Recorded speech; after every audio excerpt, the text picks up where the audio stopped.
IoT। और मेरे ख्याल से आप में से हर किसी को IoT के बारे में पता होगा, इंटरनेट ऑफ थिंग्स। और अभी जब हम लोग 5G की बात कर रहे थे वहां पर हमने इंटरनेट ऑफ थिंग्स के बारे में बात किया था, याद आ रहा है? 5G के केस में हम लोगों ने इंटरनेट ऑफ थिंग्स के बारे में बात किया था। ओके, तो 5G के केस में हम लोगों ने इंटरनेट ऑफ थिंग्स पर बात किया था। देखो बच्चों, इंटरनेट ऑफ थिंग्स का मतलब क्या है? सीधी बात, थिंग्स जो होता है वो एक ऑब्जेक्ट या किसी वस्तु के बारे में बताता है। तो things term represent here as an object, किसी ऑब्जेक्ट या किसी वस्तु के बारे में बताता है। और इंटरनेट वो मोड है जिससे हम किसी ऑब्जेक्ट को कनेक्ट करते हैं। तो इंटरनेट वो जरिया हो गया जिसके द्वारा हम किसी वस्तु को जोड़ते हैं और उसको हम रेगुलेट करते हैं। यानी an object is going to regulate या control with the help of internet access. Regulate और control with the help of internet access, यही है ना। An object is going to regulate और control with the help of internet access. चाहे तो आप एक लाइन में लिख सकते हैं, an object is going to regulate और control with the help of internet access. So an object is going to regulate और control with the help of internet access. So किसी इंटरनेट सेवा के द्वारा किसी वस्तु को नियमित किया जाता है, उसका नियमन किया जाता है, उसको नियमित किया जाता है, वो हो गया आपका इंटरनेट ऑफ थिंग्स। आपको एक चीज बताता हूं, आज से करीब 8 साल पहले, करीब 8 साल ही होगा, 7-8 साल पहले एक गाड़ी आई जो कि यूरोप की गाड़ी है, ब्रिटेन उधर की गाड़ी, उसका नाम है MG। जानते हैं, I think everybody know, it's very popular, तो बड़ी अच्छी गाड़ी मानते हैं। और इसको लोग थोड़ा चाइना कह देते हैं आजकल, काफी लोग सुनते हैं, पर ऐसा नहीं हो, चाइना है। कुछ स्टेक होल्डर वगैरह कुछ चाइना के भी आ गए हैं, नहीं तो ये पूरी तरह से ब्रिटेन का है। एनजीओ से ब्रिटेन का ही, कहाँ गए ये? चाइना ना वो व्हाट्सएप बोलता है, आप गूगल कर लीजिए। MG कहाँ की आपको पता है? मॉरिस गैराज है ना, ये मेरे ख्याल से यूरोप का है। चाइना तो कोई उसका कोई शेयर होल्डर आ गया, इसलिए इसको बोलते हैं। कहाँ गए?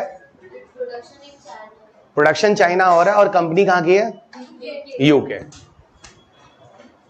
देख लो, हम पहले ही बोले थे ये गाड़ी यहाँ की नहीं। वैसे तो आईफोन भी तो चाइना में बनता है, तो उसका हम क्या करें? वो तो गाड़ी भी जाके वहां असेंबल्ड हो रही है, वहां मजदूरी सस्ता है तो आदमी वहां बनवाता है। चाइना के, अब ब्रिटेन में कोई मजदूरी करेगा? सब अमीर बैठे हैं वहां पे। मजदूरी करने के लिए लोग कहाँ आएंगे? भारत के पास, चाइना के पास, क्योंकि यहाँ पे गरीब है ना, तो उनको सस्ता लेबर मिल जाएगा, इसलिए लोग आके अपनी कंपनियां भारत में लगाते हैं ना। समझ बात? क्योंकि यहाँ सस्ता लेबर है, यहाँ 30,000 रुपये में इंजीनियर आराम से मिल जाता है, खुश है कि नहीं? और जम के काम करा लो उसको, तो एम्प्लॉयमेंट ही नहीं है। 30,000 रुपये में आदमी बहुत काम कर देगा इंडिया में। तो चलिएगा, आप कुछ ज्यादा हो गया क्या? सही बात, अनएम्प्लॉयमेंट इतना था, आदमी यहाँ तो आदमी 10,000 12,000 में काम कर ले, चलिएगा। 3,000 रुपया दे के वोट दे दे, 3,000 रुपया लेके आदमी था, 1,500 रुपया आदमी लेके वोट दे दे। भारत है वो देश है। चलिए, अच्छा, परमानेंट सोल्यूशन तो हम लोग को ये लोग कभी नहीं निकालेंगे, जिंदगी भर भिखारी बना के रखेंगे, चाहे कांग्रेस वाले हो या फिर बीजेपी वाले हो। तीसरा पार्टी का कोई नाम ही निशान नहीं है कि जो नेशनल लेवल पे आएगी, सबको पता है। तो हम लोग जिंदगी भर भिखारी रहेंगे। मैं तो डिक्लेयर कर देता हूं, हमारा तो जनरेशन खत्म हो गया। शायद आपके टाइम में कोई भगत सिंह आए, हमको तो नहीं दिखता आगे 20 साल में हमारी जिंदगी में कोई है। क्या पता 40 साल में तुम लोग कोई भगत सिंह मिले, हमको एजुकेशन मिनिस्टर बना दे। बुढ़ौती में जब हम एकदम दांत बात गुड़ चुका, या एजुकेशन मिनिस्टर ठीक है, पढ़ाई लिखाई वाला आदमी है कि नहीं, है ना। और सुनो, हमारा सैलरी रख लेना हमको नहीं चाहिए।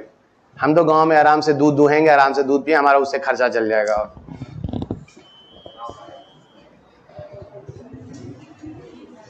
वैसे भी बस एक आधे साल और है, हमारा कुछ कंफर्म है नहीं है, पढ़ाना मन करता नहीं है। हमारा ट्रैक्टर का पैसा हो गया है, जितने में ट्रैक्टर आ जाता है। और हमारा खेत भी हो गया, 4 बीघा हमने खरीद लिया है। गाय भी तय है किसके यहाँ से खरीदेंगे।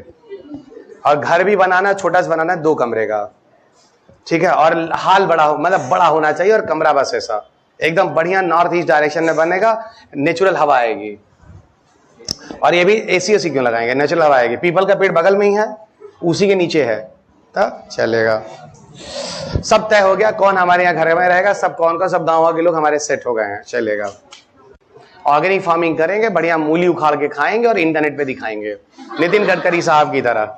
वो खाना बनाते हैं, दिखाते हैं कि नहीं, देखिए हम ऐसे, हम भाई ऐसे निकाले ऑर्गेनिक फार्मिंग, इसमें गोबर है, और फलाना पत्ती का डिकम्पोज है, और देखिए इससे इतनी प्रोडक्टिविटी हुई, फरीस वाले पत्ती के डिकम्पोज से इतनी, और ऐसे दिखाएंगे लोगों को और आके खाएंगे, कहेंगे देखा मैं नेचुरल खाना खा रहा हूं और तुम लोग जहर खा रहे हो।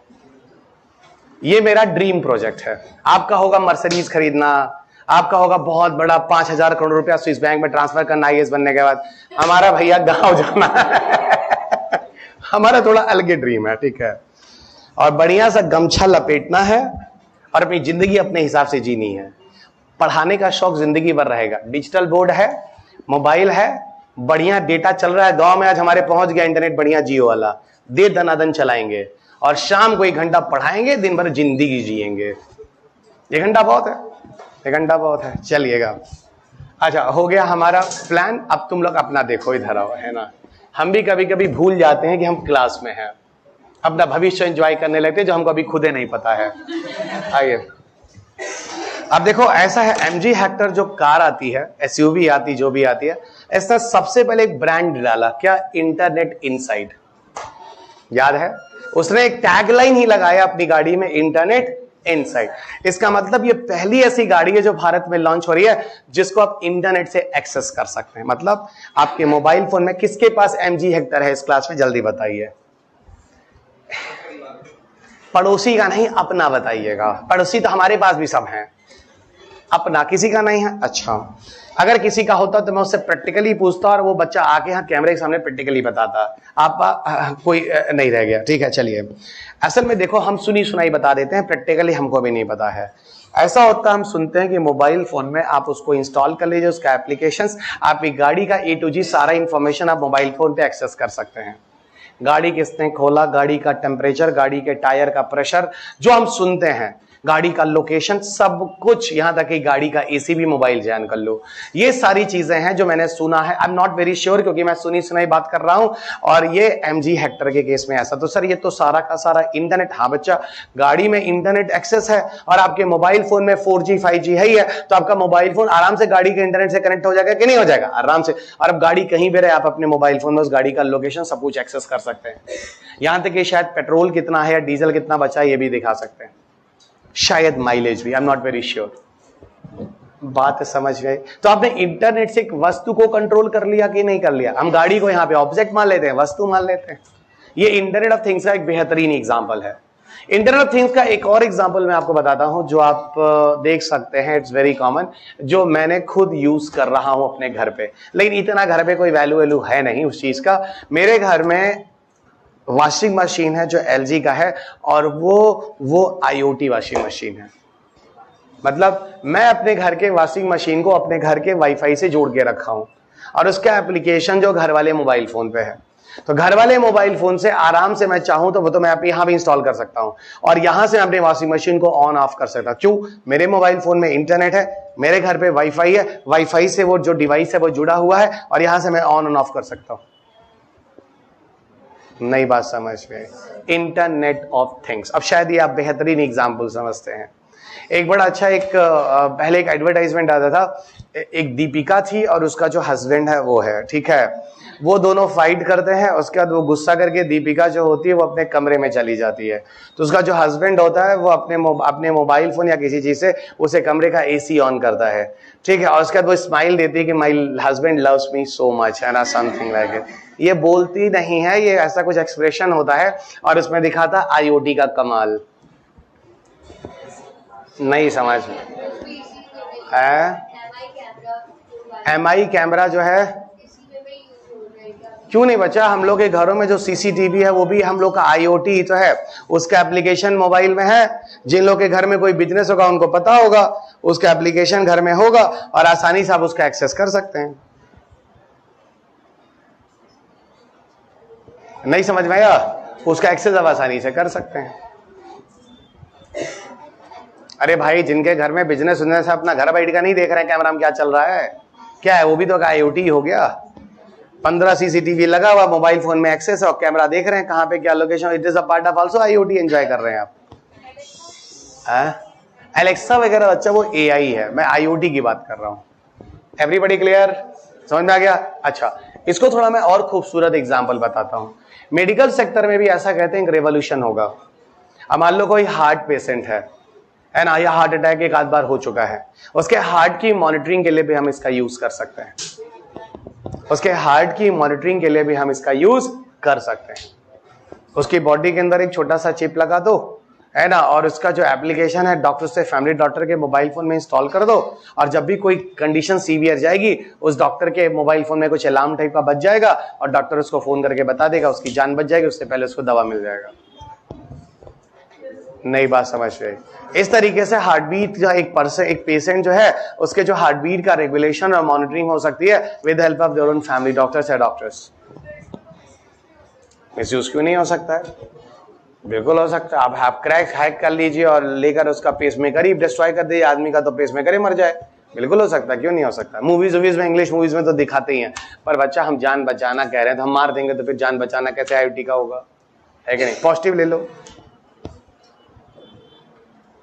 नहीं समझ में आया? आ गया? अच्छा, एक मिनट रुको। आपके पेपर में बहुत ही खूबसूरत क्वेश्चन पूछा गया यूपीएससी में, शायद 2019 या 18 में, और बहुत ही करंट अफेयर्स का क्वेश्चन था। मैं एक बार बोलना चाहूंगा, ठीक है?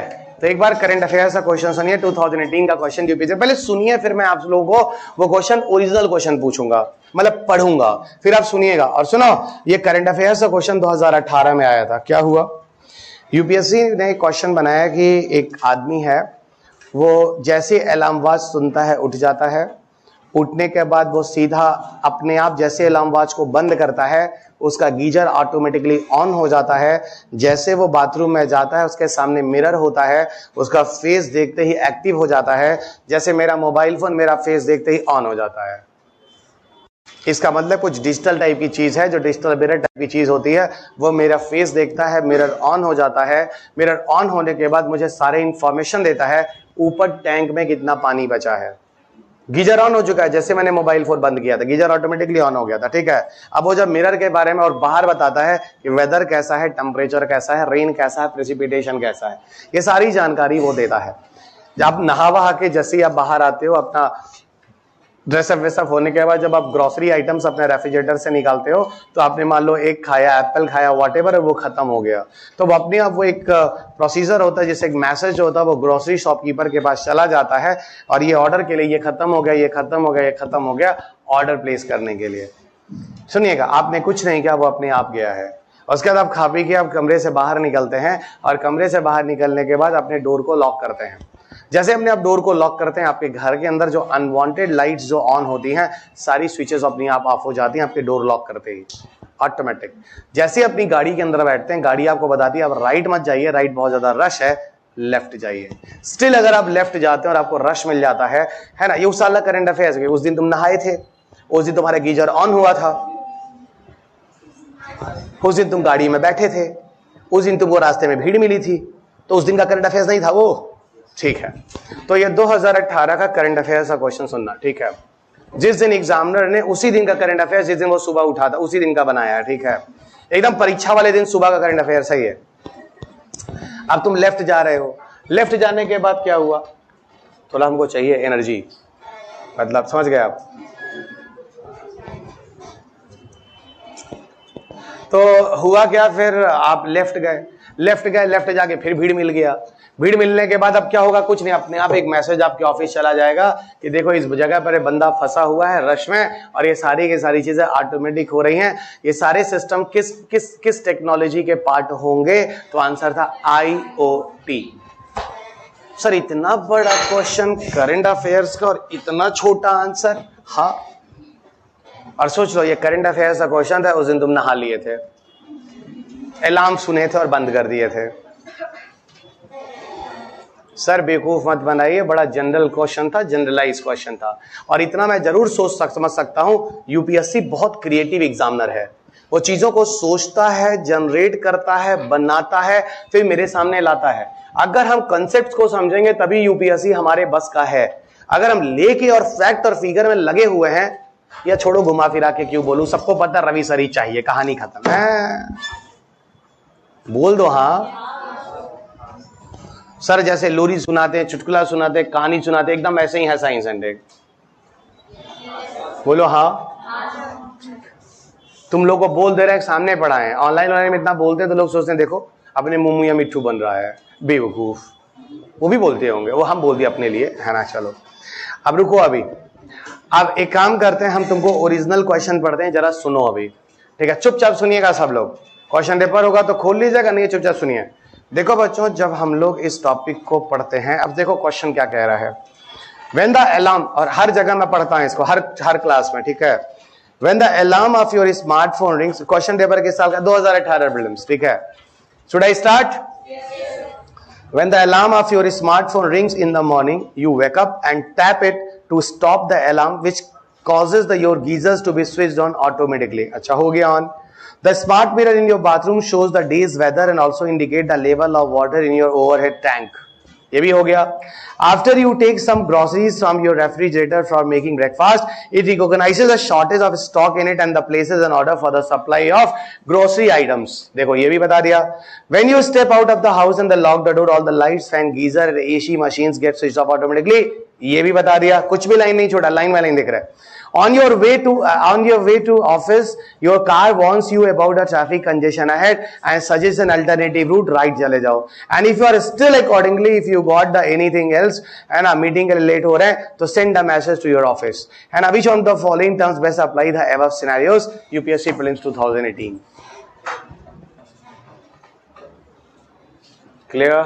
कितना क्रिएटिव क्वेश्चंस है, सच में कितना क्रिएटिव। जब मैंने इस क्वेश्चन को देखा, लिटरली बता रहा हूं, मैं बहुत खुश हुआ, क्योंकि मैं ऐसे ही पढ़ाता हूं ना, मैं बच्चों के कंसेप्ट से दिमाग लगाता हूं। कंसेप्ट समझो, कंसेप्ट समझो। फैक्ट में कभी पढ़ाता नहीं। फैक्ट कुछ ही जगह, जैसे कुछ नेटवर्किंग है, कुछ जगह वहां पे थोड़ा बताऊंगा, इतनी फ्रीक्वेंसी, इतना डेटा, वो भी आऊंगा तो मैं आपको बताऊंगा। Clear everyone?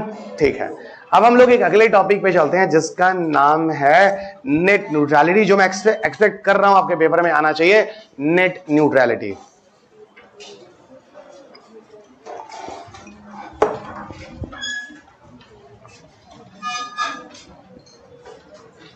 बहुत ही प्यारा टॉपिक है, इसका नाम है नेट न्यूट्रलिटी।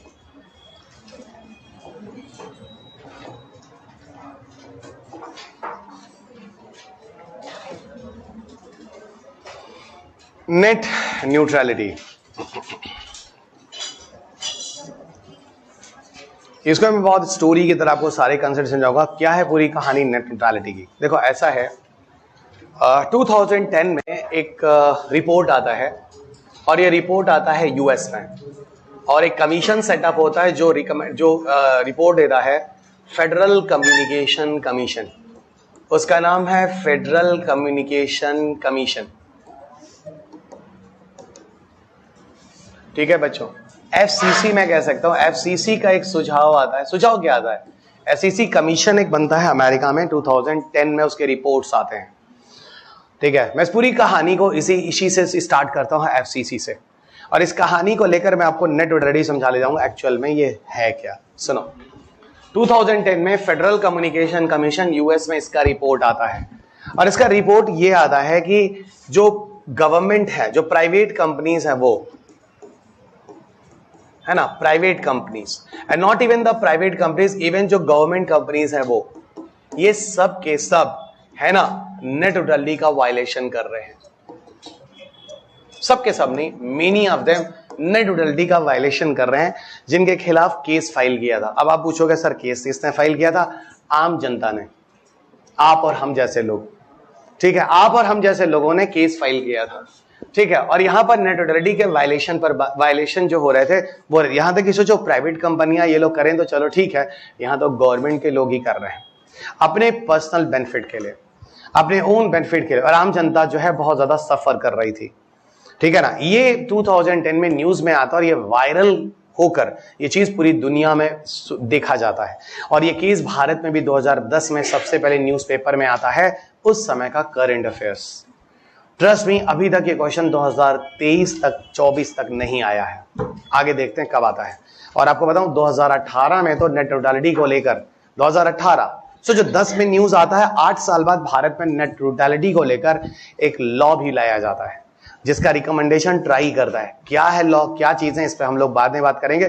पहले बार जरा नेट न्यूट्रलिटी समझ जाते हैं। याद रखना, आईओटी पे आपके एग्जाम में क्वेश्चन आ चुका है, नेट न्यूट्रलिटी पे मैं आपको बता रहा हूं, पिछले 14 साल से चिल्ला रहा हूं और आगे भी चिल्लाता रहूंगा, क्वेश्चन आएगा जरूर। मुझे पता उस दिन आप इसको करंट अफेयर्स बोल देंगे। इसको मैंने 2016 में जब मेरी पहले एडिशन की बुक आई थी उसी समय मैंने लिख दिया था, ठीक है ना। आया नहीं वो अलग बात है, लेकिन ये आएगा जरूर क्योंकि बहुत इंपॉर्टेंट। भारत में भी 2018 से नेट न्यूट्रलिटी लॉ है जो है, और ये न्यूज भी रहा है, ठीक है। अब सुनो नेट न्यूट्रलिटी में है क्या, वायलेशन वगैरह क्या चीजें। पहले नेट न्यूट्रलिटी का मतलब क्या होता है। नेट न्यूट्रलिटी का मतलब होता है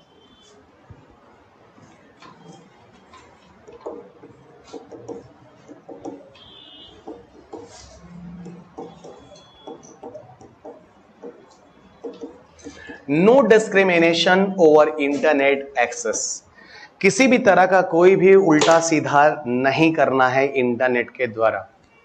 डिस्क्रिमिनेशन नहीं करना है, कोई भी उल्टा पुल्टा काम नहीं करना है, किसी भी तरह का डिस्क्रिमिनेशन नहीं करना है किसी के साथ उल्टा सीधा इंटरनेट के द्वारा।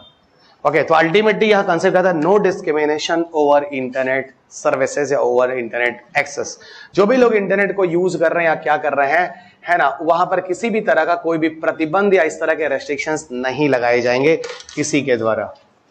एक आम जनता की बात हो रही है, सरकार की बात नहीं कर रहे हैं। सरकार देश की सुरक्षा के लिए, साइबर थ्रेट्स को रोकने के लिए, वो एक अलग चीज है। ये नहीं है, यहां पर कोई इंटेंशनली इस तरह का काम नहीं करेगा, ठीक है, ठीक है। ये है नेट न्यूट्रलिटी का लॉजिक। और वैसे भी जब इंटरनेट को अमेरिका ने सबको दिया तो कहा भैया internet is free for everyone, आप सब ले जाइए, और एकदम न्यूट्रल है, तटस्थ है, सो किसी से कुछ लेना देना नहीं है। आप देखें ना, इंटरनेट को किसी भी रिलीजन के लोग यूज करते हैं, किसी भी कास्ट के लोग यूज करते हैं, किसी भी रीजन के लोग यूज करते हैं, और कोई भी पर्सन यूज करता है। तो रिलीजन हो गया, कास्ट हो गया, रीजन हो गया और पर्सन हो गया, यहाँ पे किसी भी तरह का कोई डिस्क्रिमिनेशन भी नहीं है, ठीक है। अब देखिए, ये हुआ no discrimination over internet access और सर्विसेज। लेकिन ये डिस्क्रिमिनेशन यहाँ पे हो रहा था, यही बात हुई ना। अब आप डिटेल जानना चाहोगे सर कैसा डिस्क्रिमिनेशन है ना, तो कोई नहीं, मैं रुकता हूं, बैठता हूं और एक कहानी जनरेट करता हूं आपके लिए, और स्टोरी के थ्रू मैं आपको समझाता हूं इंटरनेट का डिस्क्रिमिनेशन कहां हो रहा है, इस एग्जांपल में समझो। चलो, मैं आज अपने गांव चल रहा था, एक बार और चलता हूं। अब मैंने डिसाइड कर लिया, चलो मैं एक बिजनेस करता हूं, ठीक है, साथ ही साथ गांव में रहूंगा, छोटा मोटा बिजनेस करता हूं। अब मेरे पास पैसे नहीं है, मेरा खर्चा ट्रैक्टर खरीद के खत्म हो चुका है, खेत वेत खत्म, घर बार छोटा सा 2 BHK का बन गया है। अच्छा, अब क्या होगा, अब मेरे को दिमाग में आता है, अरे भाई मोदी जी स्टार्टअप दे रहे हैं, हमारे प्राइम मिनिस्टर साहब पीछे क्या दिए थे, स्टार्टअप दिए थे। अब 10 लाख रुपए में से 8 लाख हमको मिल जाएगा, है ना सर, बाकी 2 लाख रुपए कुछ नहीं, ये नेता लोग और ये ब्यूरोक्रेट्स लोग जो IAS ऑफिसर होंगे, ये उसका कमीशन खा जाएंगे। देश में कमीशन भी चलता है, ठीक है। मेरे हाथ में मिला सपोज 8 लाख रुपया, ठीक है ना, तो लेकिन मुझे कितना मिला, 10 लाख रुपया, पर मुझे हाथ में कितना मिला, 8 लाख रुपया, 2 लाख जो आप कमीशन खा गए। आप लोग ही खाएंगे, IAS आप लोग का हायरार्की होता है, पूरा चैनल होता है, नीचे से लेके ऊपर तक आपका आएगा, ठीक है। चलिएगा, जो लोग लूटने जा रहे हैं उनकी बात कर रहा हूं, ईमानदारों की बात नहीं कर रहा है, चलिएगा। कुछ लोग हैं, 1-8% है, चलेगा, लेकिन 1-8% है, वो भी शायद हो सकता है वो भी ना हो, अब पता नहीं, हम नहीं बता सकते हैं। चलिए, तो अब सर क्या होगा, अब हम 8 लाख रुपए का एक फर्नीचर की दुकान खोलने जा रहे हैं। क्या करने जा रहे हैं, एक फर्नीचर की दुकान खोले। समझना, नेट न्यूट्रलिटी का वायलेशन मैं कहानी जनरेट करके बता रहा हूं, कहानी को समझना, ठीक है। इसी को कहते हैं स्किल। इसीलिए ChatGPT मेरी नौकरी कभी नहीं ले पाएगा। ये भी हम तुम लोग को 2-3 बार लाइन बोले, याद आ रहा है, फिर एक बार सुन लो, और आगे कैसे नहीं ले पाएगा वो हम आपको आगे बताएंगे। क्योंकि गांव तो हम गए हैं ना, ChatGPT थोड़ी ना जा पाएगा। बेलहवा चौराहा पे दुकान तो हम खोलेंगे, ChatGPT को क्या पता कहां दुकान खोलनी है। सर समझ गए, इसका मतलब इनडायरेक्टली ये कह रहे हैं इस भविष्य में वही लोग बचने वाले हैं जिनके पास स्किल होगा। रवि सर, टैलेंट वैलेंट कुछ नहीं होता है, ChatGPT टैलेंटेड रहेगा लेकिन स्किल हर किसी के अंदर नहीं होती। इसलिए बच्चों अपनी स्किल बनाओ, स्किल, जो हुनर आपका है वो आपका स्पेशल होगा। आपको क्या लगता है मुझसे टैलेंटेड टीचर नहीं है क्या? सुनो, हजारों लाखों होते हमारे IIT दिल्ली में, ऐसे लोग हैं उनके सामने हम चुपचाप रहते हैं, बोलते भी नहीं, मुंह खोलते भी नहीं है। कहीं कुछ पूछ दिए तो हम मतलब हम जलील हो जाएंगे।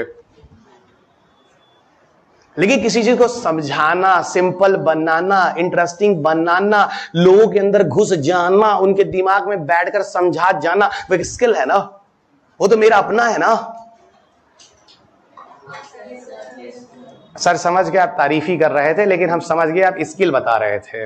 हाँ तो आपका क्यों करेंगे? आपका तो उस दिन करेंगे जिस दिन आप रिजल्ट देंगे ना, और क्या, आपका तो उस प्रूफ करो ना। उसके रिजल्ट दो, हम आके क्लास में बोलेंगे उसको बच्चे के हमारा है रैंक 1 हम पढ़ाए हैं। कुछ नहीं आता था, कुछ नहीं आता था, सिलेबस तक नहीं पता था, वो तो हम लोग मेहनत करके पढ़ा दिए, बताओ। लेकिन इतना है बच्चा रिस्पेक्ट देता है। और क्या, आप लोग बस रिस्पेक्ट दीजिए, सर हमको क्या चाहिए, पैसा प्लीज, हम जितना जाए उतना कमा ले, और हमारा पैसा कोई जरूरत भी नहीं है, मर्सिडीज खरीदना नहीं है, ट्रैक्टर खरीदना है, लाओ भाई लाओ। एनर्जी लेवल डाउन हो गया था। सुनो, आज एक तुम खा जाओ, आज में ले लो यार, गंदा अंदा, 2 बहुत है, चलो।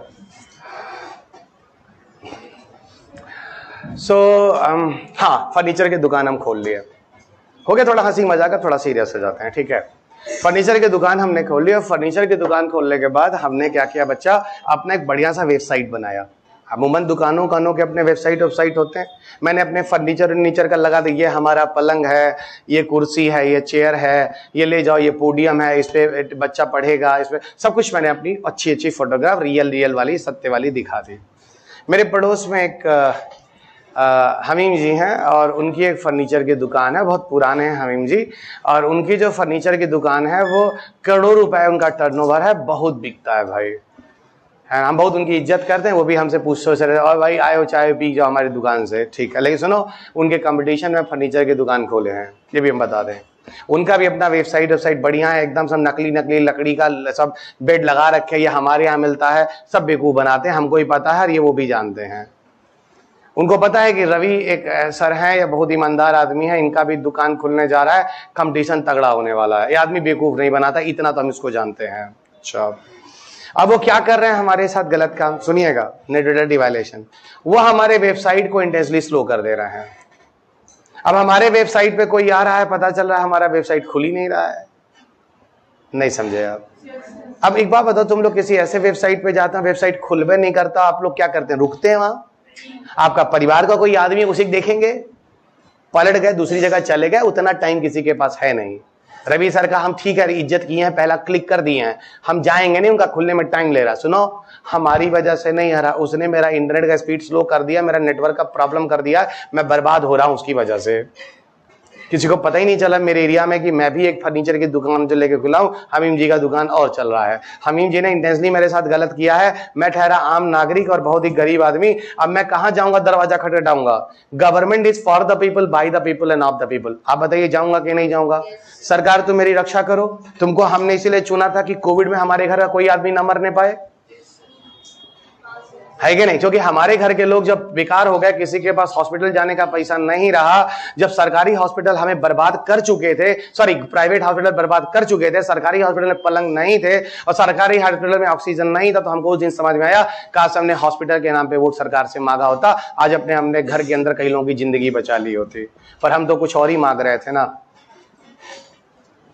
बिना पढ़े नौकरी दे दो, बिना मेहनत किए अकाउंट में पैसा दे दो, है कि? हम तो कुछ और ही मांग रहे थे ना, ये हमारे यूथ कर रहा था। सोचो, हम लोग के पिताजी माताजी लोग मांगते तो मानते, चलो 80 साल के हैं, 70 साल के हैं, यूथ जिसके पास इतनी एनर्जी है, जो काम कर सकता है, वो भी मोहताज हो रहा है, भीख मांग रहा है सरकार से, काम नहीं करना चाहता। कलाम साहब सही बोलते थे, नई जनरेशन बहुत आलसी है, काम कर ले तो देश कहां पहुंच जाए। सबको 3000 रुपए देखेगा, 1500 रुपए सपोर्ट दे देंगे किसी और को, सबको पता है, चाहिए नौकरी किसी को चाहिए नहीं। अब सर क्या हुआ? कुछ नहीं, हम बर्बाद हो गए, और क्या। सरकार के पास जाओगे तो सर क्या होगा? Government is for the people, by the people, of the people. Main custodial हर नागरिक का सरकार है। सरकार की जिम्मेदारी होती है कि आपको सुख सुविधाएं जो बेसिक होती हैं, इलेक्ट्रिसिटी, पानी, शुद्ध हवा, medical facility, basic education. Education हो गया क्या? राइट टू एजुकेशन हो गया, अच्छा, ये सब हमको मिलना चाहिए, ठीक है ना? अच्छा, अब सुनो, या नेट न्यूट्रलिटी का वायलेशन था क्या? जो आपने इंटेंशनली मेरे इंटरनेट की स्पीड कम की थी, समझा दिया मैंने कहानी में। तो सर यहां पर अब क्या किया जाएगा? अब सुनो क्या होगा 2018 में। 2018 में क्या होता है, इधर देखो बच्चों, यहां तक कहानी एकदम क्लियर है ना? जो स्टोरी मैंने जनरेट की थी, इससे आपको कॉन्सेप्ट समझ में आ गया था, नेट न्यूट्रलिटी का वायलेशन कहां हो रहा है समझ में आ गया था। अब यहां समझो, यहां पर क्या होता है 2018 में,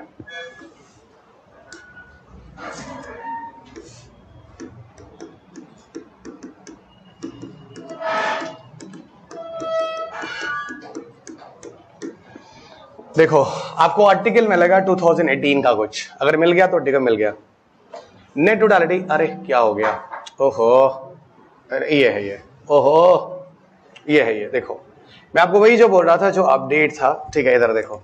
नेट न्यूट्रलिटी लॉ जो है इंडिया में लाया जाता है 12 जुलाई 2018 को, and has been effect in India from 2018। अब दुनिया में सबसे पहले न्यूज कब आता है? 2010। आप बताओ ये टॉपिक इंपॉर्टेंट अभी भी है कि नहीं है? हमेशा है, इसको कोई बोले या ना बोले मैं हमेशा पढ़ाऊंगा, और ये आएगा जरूर। जैसे मैं IoT आपको बहुत पहले से पढ़ा रहा हूँ, आया 18 में, और मैं स्टोरी की तरह ही पढ़ाया हूँ। देखो आपको नेट न्यूट्रलिटी, मुझे नहीं पता वो क्या कहानी जनरेट करेगा, इसे मेरा काम है कि मैं आपको कॉन्सेप्ट समझा दूं। आपको समझ आ गया? और ये कब लाया गया? 18 में। ये कुछ फैक्ट्स हैं जो आपको कॉन्सेप्ट के साथ जोड़ने पड़ेंगे। यहां 2018 में लाया जाता है। These rules ban any form of data discriminations, किसी भी तरह का डेटा डिस्क्रिमिनेशन नहीं करना है। अब मैं आपको समझाता हूं इसमें है क्या, ठीक है ना। 2018 में भारत में नेट न्यूट्रलिटी रूल्स बन जाते हैं और हम लोग इसको फॉलो करते हैं। कहानी समझना, होता क्या है बच्चों, 2018 में समझो ट्राई का एक रिकमेंडेशन आता है। क्या आता है? ट्राई का एक रिकमेंडेशन आता है। ट्राई आप में से सब जानते होंगे, telecom regulatory authority of India. अगर इंडिया में इंफॉर्मेशन कम्युनिकेशन टेक्नोलॉजी के लेवल पर अगर कोई डिस्प्यूट या प्रॉब्लम होता है, पहले मैं आपको एक जनरल इन्फॉर्मेशन दे देता हूं। अगर कोई इंफॉर्मेशन कम्युनिकेशन टेक्नोलॉजी के स्तर पर कोई डिस्प्यूट या प्रॉब्लम होता है, कोई डिस्प्यूट या प्रॉब्लम होता है, अगर कोई डिस्प्यूट या प्रॉब्लम होता है तो सबसे पहले उसका निपटान करता है ट्राई। मान लो अगर ट्राई ट्राई का पूरा नाम है telecom regulatory authority of India. क्या नाम है? Telecom regulatory authority of India. पहले लेवल पर ट्राई इसको रिजॉल्व करने की कोशिश करता है। सुना, एक जनरल इंफॉर्मेशन बता रहा हूं, फिर मैं उससे जोड़ता हूं आपको नेट न्यूट्रलिटी भारत में। और अगर मान लो ट्राई इसको निपटान नहीं कर पाता है, इसको रिजॉल्व नहीं कर पाता है, तो भारत सरकार एक ट्रिब्यूनल बनाती है। मेरे ख्याल से भारत सरकार ही बनाती है ट्रिब्यूनल, बना तो शायद भारत सरकार का ही काम होता है। इसका नाम है टेलीकॉम डिस्प्यूट, इसका नाम है टेलीकॉम डिस्प्यूट सेटलमेंट, इसका नाम है telecom dispute settlement appellate tribunal, appellate tribunal. इसका पूरा नाम है telecom dispute settlement appellate tribunal. और टीडी सैट भी अगर रिजॉल्व नहीं कर पाता है तो सुप्रीम कोर्ट का डिसीजन जो होता है वो एक फाइनल डिसीजन होता है। Supreme court decision is a final decision. ये है एक हायरार्की जो देख लो सामने।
ठीक है, तो ये है हायरार्की पे। पहले लेवल पे ट्राई मसले को सॉल्व करेगा। अगर telecom regulatory authority of India नहीं करता है तो ट्रिब्यूनल इसको रिजॉल्व करेगा, और अगर ट्रिब्यूनल रिजॉल्व नहीं कर पाया तो supreme court decision will be the final decision. ठीक है ना, फाइनल डिसीजन जो है वो सुप्रीम कोर्ट लेगा। क्या हो गया? ओके, सुप्रीम कोर्ट डिसीजन जो होगा वो होगा फाइनल डिसीजन। ठीक है ना। अब थोड़ा और आगे बढ़ते हैं, सुनो। ओके, हम बात कर रहे थे कि नेट न्यूट्रलिटी को लेकर क्या है। नेट न्यूट्रलिटी को लेकर देखो ऐसा है, ट्राई ने रिकमेंडेशंस दिए हैं, और उस ट्राई का जो रिकमेंडेशन है ना 2018 में, अभी जो आपने देखा था, ट्राई का जो रिकमेंडेशन है वो 2018 में जो टेलीकॉम कमीशन है,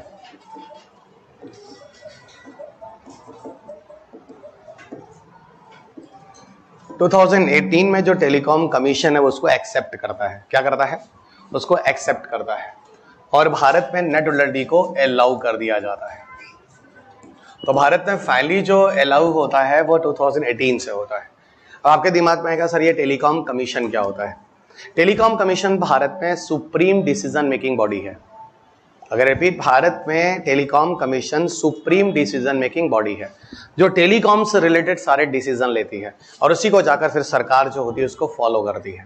तो अगर टेलीकॉम कमीशन, आप ही लोग जाएंगे इसमें, टेलीकॉम कमीशन में मेंबर बनेंगे, सेक्रेटरी वेडी क्या क्या जाएंगे, डायरेक्टर, सेक्रेटरी, सब आप लोग हैं। बीएसएनएल का डायरेक्टर कौन होगा? आप हैं। इन जगहों पे जाकर सेक्रेटरी कौन बनेगा? आप लोग ही हैं। और आप लोग ही सरकार को बता दें। सरकार कितनी पढ़ी लिखी होती है, हर किसी को पता है। हमारे यहाँ का एजुकेशन मिनिस्टर को एजुकेशन मिनिस्टर नहीं है, एजुकेशन नॉलेज नहीं है। एनवायरमेंट मिनिस्टर को क्योटो प्रोटोकॉल क्या होता है पता ही नहीं है कि नहीं? तो ये तो हालत है हमारे देश। वो तो आपको सरकार चलाने वाले जो लोग होते हैं सेक्रेटरी होते हैं, जो आप लोग होते हैं IAS officers. Bharat IAS officer चलाते हैं, नेता नहीं। अब सुनिएगा, अब ये चीज है। अब यहां पर कुछ एक्सेप्शंस रखे गए हैं, साफ साफ बोला। जैसे जैसे जैमिंग हो रहा है, कुछ टर्म्स हैं जो मैं यहां पे बता रहा हूं। जैसे जैमिंग है, मॉडिफाइंग है, स्पूफिंग है, ये सारी चीजें जो आती हैं इसके अंदर आती हैं। जैमिंग है, मॉडिफाइंग है, स्पूफिंग है। सो जैमिंग है, मॉडिफाइंग है, स्पूफिंग है, ये सारी जो इस तरह, even differential treatment of internet जो आपने देखा था पीछे, नोटिस यहां पे लिख देता हूं, differential treatment of internet services, differential treatment of internet services.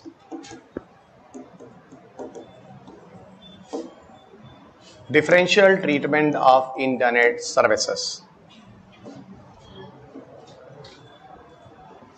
Differential treatment of internet services, ये सारी की सारी। देखो ऊपर तो मैंने कुछ वायलेशंस के तरीके बताए हैं। स्लो इंटरनेट है ना, स्लो इंटरनेट स्पीड है ना, स्लो इंटरनेट स्पीड, ये सारी जो चीजें हैं ना, इस तरह की जो चीजें, इस तरह की चीजें जो है, jamming, modifying, spoofing, slow internet speed, ये सारे के सारे जो इश्यूज है ना, ये अब नेट न्यूट्रलिटी के वायलेशंस कर रहे हैं। और मैंने यहाँ लिखा, देखो differential treatment of internet services are not allowed, are restricted कर देते हैं ना, आर रेस्ट्रिक्टेड है ना। ये jamming, modifying, spoofing, Hindi English दोनों में यही सब नाम रहते हैं। इंटरनेट की स्पीड को बदल देना विभिन्न तरह से है ना, मना करना, रेस्ट्रिक्ट करना, ये सारी चीजें जो होती हैं वो इसके अंदर आती हैं। और ये सारी चीजें इसके अंदर आती हैं। Got it? So differential treatment of internet services are restricted. अच्छा, कुछ केसेस में एक्सेप्शंस भी रखे गए हैं भारत में। क्या है एक्सेप्शंस, जरा सुनना। कुछ केसेस में एक्सेप्शंस भी, और ये एक्सेप्शंस है, इसको हम वायलेशन नहीं बोलेंगे। जब आप सुनोगे तो आपको खुद समझ में आए। जैसे मान लो autonomous driving. So one example is autonomous driving. One example is autonomous driving. तो वन एग्जांपल हो गया ऑटोनॉमस ड्राइविंग।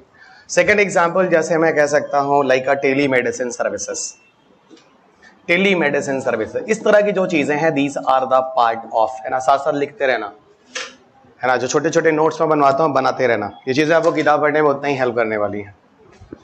तो जैसे आपको दिख रहा है स्क्रीन पे, ऑटोनॉमस ड्राइविंग, टेलीमेडिसिन, इस तरह की जो सुविधाएं हैं ना, ये यहाँ पर दी जाती है। अब ऑटोनॉमस यहाँ पर क्या है, आप डिफरेंशियल ट्रीटमेंट मेंटेन कर सकते हैं, यहां पर आप डिफरेंशियल ट्रीटमेंट मेंटेन कर सकते हैं। ऑटोनॉमस ड्राइविंग का सीधा मतलब हो गया ड्राइवरलेस कार। टेस्ला वेस्ला जो सुनते हैं, आप बताओ ड्राइवरलेस कार वगैरह में इंटरनेट स्लो कर दें या एक्स्ट्रा फास्ट कर दें? एक्स्ट्रा फास्ट कर दो, ये जिंदगी का सवाल है।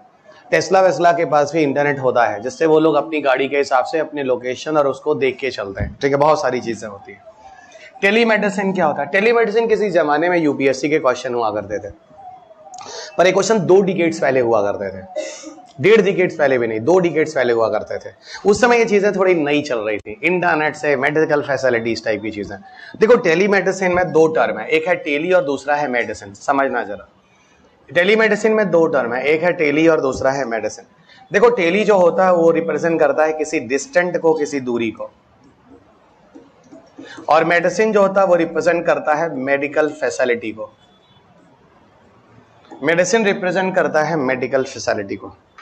यानी दूरी से किसी मेडिकल फैसिलिटी की सुविधा देना। जैसे मैंने कहा, मान लो कोई शहर का डॉक्टर है और शहर का डॉक्टर गांव के स्तर पर आपको ट्रीटमेंट देता है। कैसे होगा? क्या ब्रॉडबैंड कनेक्शन से। वो शहर में बैठा होगा, उसके सामने ब्रॉडबैंड कनेक्शन होगा, कैमरे वगैरह लगे होंगे, गांव के स्तर पर एक हॉस्पिटल खोल दिया जाएगा, वहां पर एक असिस्टेंट या कंपाउंडर होगा और उसके पास भी ऑनलाइन सिस्टम होगा। उसके पास मरीज बैठेगा, डॉक्टर उस मरीज से क्वेश्चन पूछेगा, कुछ चीजें वो उससे असिस्टेंट से पूछेगा, वो सारी इंफॉर्मेशन देगा और डॉक्टर फिर वो उसको दवाइयां रिकमेंड करेगा, मरीज जो असिस्टेंट होगा लिखकर उसको दे देगा। ये एक तरह का ब्रॉडबैंड सर्विसेज से टेलीमेडिसिन फैसिलिटी हो सकती है। इसका बहुत ज्यादा एडवांस फॉर्म आपको मैं रोबोट्स में बताऊंगा कि हम टेली सर्जरी भी कर सकते हैं और उसके लिए बहुत हाईफाई ब्रॉडबैंड कनेक्शन चाहिए, उसके लिए बहुत हाईफाई रोबोटिक्स सर्जरी डिवाइस चाहिए। बताऊंगा, दा विंची सर्जिकल सिस्टम करके डेवलप किया गया, रोबोटिक्स चैप्टर में आएगा, अभी नहीं।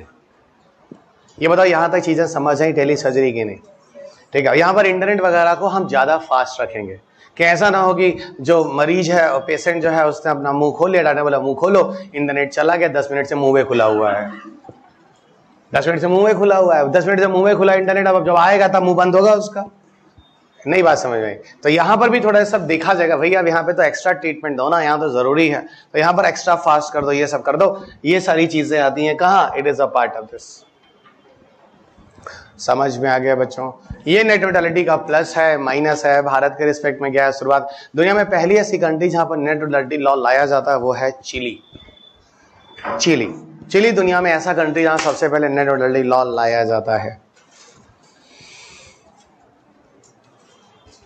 ओके, इंडिया में नेट न्यूट्रलिटी लॉ ला दिया गया, ठीक है, बाद में ला दिया गया और 2018 से है, ये ध्यान देना। अगर कहीं बुक में गलती से लिखो इंडिया में नेट न्यूट्रलिटी लॉ अभी नहीं है, उसको करेक्ट कर लेना, क्योंकि 2018 में आ चुका है। वैसे ऐसे एरर है नहीं, है ना?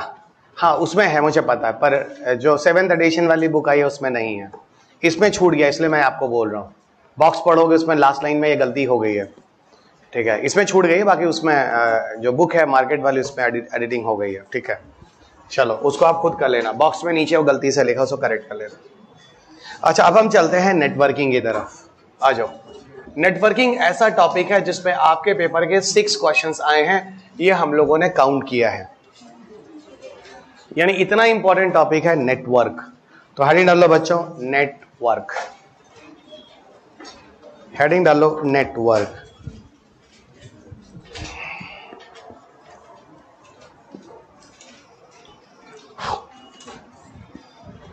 देखो नेटवर्क क्या होता है।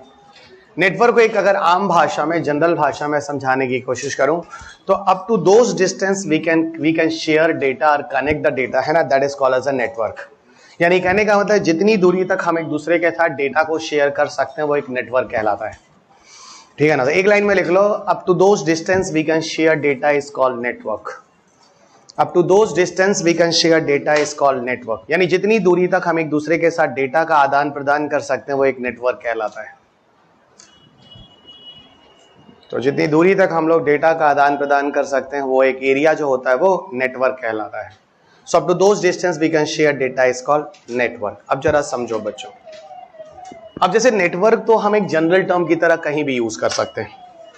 अब आप पूछोगे सर नेटवर्क को एक जनरल टर्म की तरह कैसे यूज कर सकते हैं, मैं बताता हूं। जैसे मान लो आप जितने बच्चे मुझे जानते हैं पूरे इंडिया में, मेरी किताबें पढ़ रहे हैं, मेरे ऑनलाइन कोर्सेज लेते हैं, मुझे ट्रस्ट करते हैं, ठीक है, बहुत बड़ी बात है, वहां तक मैं कह सकता हूँ मेरा नेटवर्क है इस भारत में। इवन मेरे क्लासेस आपको बताऊं पाकिस्तान के भी काफी लोग सुनते हैं, बड़े अच्छे फीडबैक आते हैं कि सर इतना बढ़िया सैटेलाइट कॉन्सेप्ट आप बताते हैं, ठीक है। यहाँ तक कि अफगानिस्तान के भी स्टूडेंट्स हैं मेरे, नेपाल के भी स्टूडेंट हैं, मैं ये नहीं बोलूँगा अमेरिका के, मैं झूठ नहीं बोलूँगा, ठीक है।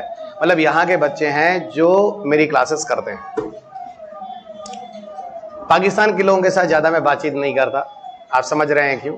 चाहे चैट हो चाहे कुछ भी हो, थोड़ा मैं अवॉइड ही करता हूँ, क्योंकि अब इंस्टाग्राम ये सब चीज़ें, फेसबुक वगैरह यहाँ आने से लोग मुझे वहाँ के लोग भी फॉलो करते हैं। साइंस एंड टेक में तो करते हैं, इन्वायरमेंट कम करते हैं। इन्वायरमेंट ने मेरा वो जो कन्वेंशन वाला पार्ट है ना वो कहीं दिया नहीं है, तो लोग उस टॉपिक में बड़ा परेशान रहते हैं। चैप्टर नंबर 9 जब आप पढ़ोगे, है ना, ये क्योटो क्या है, ये कनकुन क्या है, तो ये फलाना कहाँ से बीच में आ गया, नामा कहाँ से आ गया, ये INDC का NDC कैसे बन गया, सडनली कोप 26 से 27 में क्या आ गया, ये इस पे बड़ा लोग परेशान होते हैं, ठीक है, चलेगा। तो वो टॉपिक थोड़ा लोग हमको थोड़ा प्रेफर करते हैं क्योंकि वो इतना टेक्निकल है, लोग थोड़ा फंस जाते हैं। चैप्टर नंबर 9 जब पढ़ोगे, इंटरनेशनल कन्वेंशन वगैरह वाला, ठीक है, तो मैं वही बता रहा हूं कि इस केसेस में होता क्या है, मैं कह सकता हूं मेरा नेटवर्क यहां तक है, मतलब जितनी डिस्टेंस तक लोग मुझसे कनेक्ट होते हैं, मेरे साथ डेटा शेयर करते हैं, लोग मुझे जानते हैं, वो एक मेरा नेटवर्क कहला सकता है। उसी तरह जैसे कि मैंने बोला कि पार्ले जी का नेटवर्क कहां तक है, तो सीधी बात है ना, पार्ले जी जहां तक लोग खाते हैं, जिस जिस जगह तक खाते हैं, वहां तक हम कह सकते हैं पार्ले जी का नेटवर्क है। अगर आप किसी कंपनी में काम करते हैं तो आपका मालिक कहता है, आपका बॉस कहता है, भैया थोड़ा नेटवर्क बढ़ाओ, थोड़ा और दूर तक अपने प्रोडक्ट को ले जाओ। तो सर ये तो मार्केटिंग वाला नेटवर्क हुआ ना, आप मुझे आईसीटी वाला नेटवर्क बताओ। सीधी बात, जहां तक हम डेटा शेयर कर सकते हैं, एक दूसरे के साथ कनेक्ट कर सकते हैं, वो नेटवर्क है। इसको समझने के लिए बेटर है कि हम एग्जाम्पल पे आ जाते हैं। जब आप एग्जाम्पल देखें आपको खुद अच्छा यही है क्या इंटरनेट वगैरह में या इंफॉर्मेशन टेक्नोलॉजी में नेटवर्क। तो चलिए हम लोग आगे बढ़ जाते हैं। Study of network on the basis of area, क्षेत्रफल के आधार पर नेटवर्क का अध्ययन, लिख डालिएगा। Study of network on the basis of area.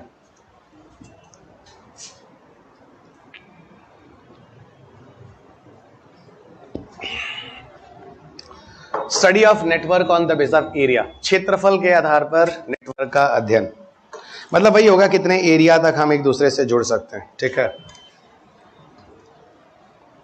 कितने एरिया तक हम लोग एक दूसरे से जुड़ सकते हैं। अब यहां देखो अलग अलग नाम आते हैं, जैसे मेन तो वैसे 3 ही होता है, लैन, मैन और वैन, लेकिन मैं 2 और लिखूंगा।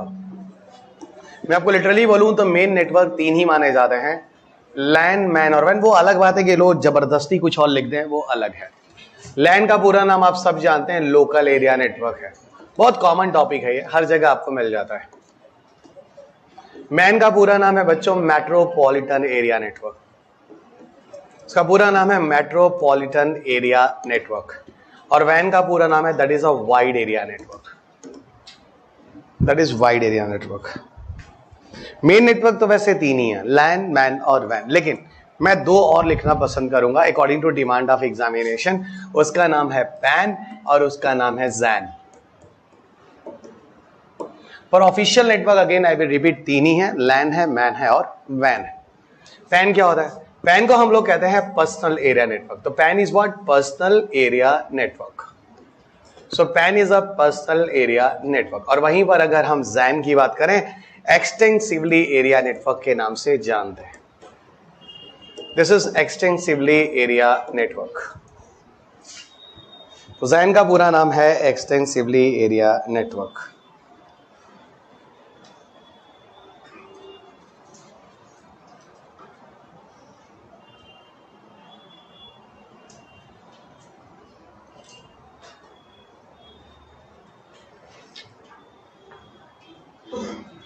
Extensively area network. तो पैन हो गया, लैन हो गया, मैन हो गया, वैन हो गया और जैन हो गया। देखो ऐसा करता हूं, मैं इनके एग्जाम्पल दे देता हूं। अरे हाँ, उसके पहले एक चीज मुझे बताना बहुत जरूरी है, क्योंकि आपके पेपर में 2022 में एक बहुत बड़ा कंफ्यूजन हुआ बच्चों के दिमाग में, और मैंने किस्मत से देखो ये चीजें बोल दी थी कि ये जो चीज है ना पैन और लैन, ये बहुत कम दूरी का होता है, यानी शॉर्ट रेंज का नेटवर्क है ये। इसको हम लोग मीडियम रेंज, एक बार राजस्थान पीसीएस ने पूछा मीडियम रेंज का नेटवर्क कौन सा है? मैन। और ब्रॉड रेंज का नेटवर्क क्या है? तो वो बोला गया ब्रॉड या बिग रेंज ऑफ नेटवर्क, तो वो बोला जाता है वैन और जैन, दोनों को लिया जाता है। आपके पेपर में क्वेश्चन ये पूछा था कि इनमें से शॉर्ट रेंज एरिया नेटवर्क में कौन कौन आएगा? क्लोज सर्किट टेलीविजन या इस तरह सीसीटीवी वगैरह करके आपके पेपर में क्वेश्चन पूछा गया था। तो इसका मतलब सर एप्लीकेशन पे क्वेश्चन पूछा गया, एग्जाम्पल्स पे लिटरली। और सुनो 6 क्वेश्चन आए हैं इन टॉपिक्स पर जो मैं आपको पढ़ाने जा रहा हूं। ये टॉपिक्स हैं थोड़ा फैक्चुअल, और इनमें क्वेश्चंस फैक्चुअली पूछे गए। घबराओ नहीं, सारे लगेंगे, थोड़ा रुक जाओ। Clear everyone? Personal area network, local area network, metropolitan, wide और एक्सटेंसिवली एरिया नेटवर्क। जरा समझो होता क्या है। सी देखो पर्सनल एरिया नेटवर्क में क्या क्या आता है, देखो यहां पे पर्सनल एरिया नेटवर्क में क्या क्या आता है। पर्सनल एरिया नेटवर्क में जैसे सबसे सिंपल एग्जांपल मैं ले लेता हूं ब्लूटूथ। अगला मैं ले लेता हूं that is a wifi direct. Wifi direct के अंदर शायद आपने सुना होगा शेयरिड और जेंडर जैसी जो सर्विसेज आती हैं। फिलहाल अभी ये भारत में बैन है, शायद आप जानते होंगे।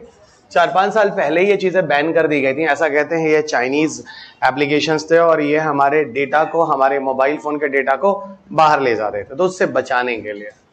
तो ब्लूटूथ, वाईफाई डायरेक्ट, और इसी में एक चीज और आता है जिसको हम कहते हैं NFC वगैरह भी कह सकते हैं, नियर फील्ड कम्युनिकेशन। ये सब हम लोग आगे बहुत डिटेल में पढ़ने वाले हैं, उतना जितना हमारे एग्जाम के लिए जरूरी है। और ये सब क्वेश्चन आपके पेपर के हैं बच्चों। ब्लूटूथ भी यूपीएससी में पूछा है 2011 में, NFC पूछा है 2015 में, मतलब भरा है। 6 क्वेश्चन समझते हो, बहुत इंपॉर्टेंट टॉपिक होता है नियर फील्ड कम्युनिकेशन। ठीक है, लोकल एरिया नेटवर्क थोड़ा और बड़े एरिया तक जो हम डेटा को शेयर कर सकते हैं। हाँ सर, ब्लूटूथ मैं और मेरा दोस्त अगल बगल सर, मैं और मेरा हेडफोन डिवाइस ब्लूटूथ वाला सर, बहुत ही करीब करीब सर। तो मेरे ख्याल से समझ गया कितने करीब तक को हम, जैसे एटीएम कार्ड जो हम यूज करते हैं उसमें NFC होता है, देखो कितना छोटा सा गैप होता है, 4 सेंटीमीटर का, सिर्फ उसी के अंदर वो रीड कर जाता है।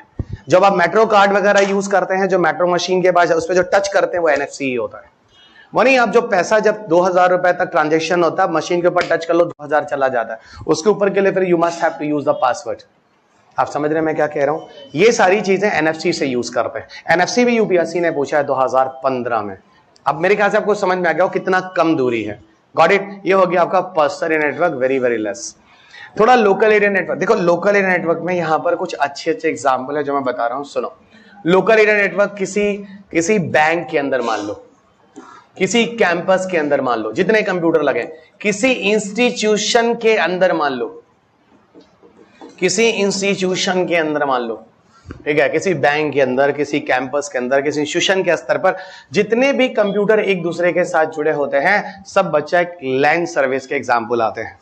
इवन मैं आपको बताऊं, किसी बैंक पे चले जाओ, आप कंप्यूटर नंबर 1 पे जाओ पैसा जमा करने, या कंप्यूटर नंबर 5 पे जाओ, सारे कंप्यूटर पर सेम इंफॉर्मेशन होता है, क्योंकि बैंक के अंदर सारे के सारे कंप्यूटर जो होते हैं वो किससे कनेक्टेड होते हैं?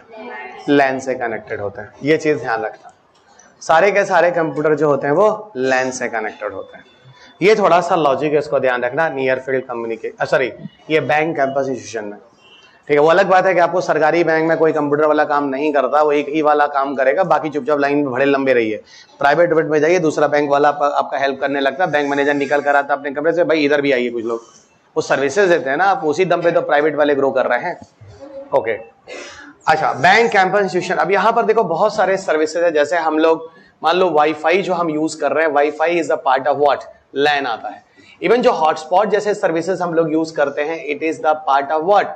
It is a part of local area network. It is a part of local area network, ये ध्यान देना, it is a part of local area network. Okay, it is a part of local area network. तो wifi sir समझ में आता, घर के अंदर पूरे के पूरे जो कंप्यूटर्स हैं वो इसके अंदर आते हैं, ये वाईफाई के अंदर आ जाता है, ठीक है। अब जैसे मेट्रोपॉलिटन नेटवर्क, थोड़ा एरिया और बढ़ेगा, तो बढ़ता जा रहा है एरिया। अब वाईफाई मैन के अंदर आपको शहर के स्तर पे आ जाएगा, है ना, शहर के स्तर पर। जैसे मैंने बोला, आप 011 ले लो, दिल्ली का STD कोड यही है ना, 011। दिल्ली का STD कोड क्या है? 011। तो अगर मैं 011 मिलाता हूं, इसका ना पूरा 50-60 किलोमीटर के एरिया में लैंडलाइन फोन आ जाता है, और इसका 2789742 मिलाता हूं तो मेरे घर के अंदर का PND नंबर आ जाता है। नई बात समझ में आई? तो सर ये जो 27942 करके जो आप अपने घर का PND नंबर बता रहे हैं, इसका मतलब पहले आपको 011 मिलाना पड़ेगा। 011 कितने बड़े एरिया का जोन होगा? कम से कम 50-60 किलोमीटर, पूरा दिल्ली का सर्कल, ठीक है ना। ये बड़ा नेटवर्क हुआ कि नहीं हुआ? उसके बाद next number is my house वाला PND नंबर, ठीक है। तो ये आ गया आपका STD कोड जो होता है, वो आपके शहर का STD कोड, आप कोई भी बच्चा ले लो जहां भी आप रहने वाले हो, 011 STD कोड जो होता है आपका एक मैन सर्विसेज है। इवन आपको पता है, आप जो FM चैनल यूज करते हैं ना, वो भी एक शहर के स्तर पर काम करता है, वो भी एक तरह का मैन ही है। जरा दिमाग लगाओ, FM कितना होता है? सर एक शहर का अपना अलग होता है, इंदौर का अपना अलग होगा, भोपाल का अलग होगा, दिल्ली का अलग होगा, जयपुर का अलग होगा, कोलकाता का अलग होगा, त्रिवेंद्रम का अलग होगा, और ये उसी शहर के अंदर का। तो ये एक मैन सर्विसेज है, मैन के अंदर आता है। इसके अलावा एक सर्विस था जो कभी आया नहीं, लेकिन शुरुआत में बात होती थी, यहां तक कि टाटा इंडिकॉम वालों ने 2011 में इसको लॉन्च करने की बात की थी। इसका नाम था वाईमैक्स। इसमें भी एक टावर लगेगा और उस टावर का एक रेंज होगा, जो लोग उसके अंदर होंगे एक दूसरे के साथ कनेक्ट हो पाएंगे, अभी मैं आपको बताऊंगा। लेकिन ये शहर के स्तर का था। जैसे वाईफाई में एक राउटर होता है, घर के अंदर पर होता है, वाईमैक्स में एक टावर होगा और शहर के स्तर पर होगा, तो उसका एरिया जो होगा वो डेफिनेटली वाईफाई से बड़ा होगा। और वाईमैक्स को डिफाइन भी ऐसे करते हैं, it is bigger than wifi on the basis of distance और on the basis of number of users. Users शहर के स्तर पर होगा तो हजारों में जाएगा, और घर के अंदर जाएगा तो कुछ संख्या में जाएगा, 6-7 लोग, घर के पापा मम्मा भैया भाई सारे के सारे ये लोग मिलाकर। क्लियर? फाइन।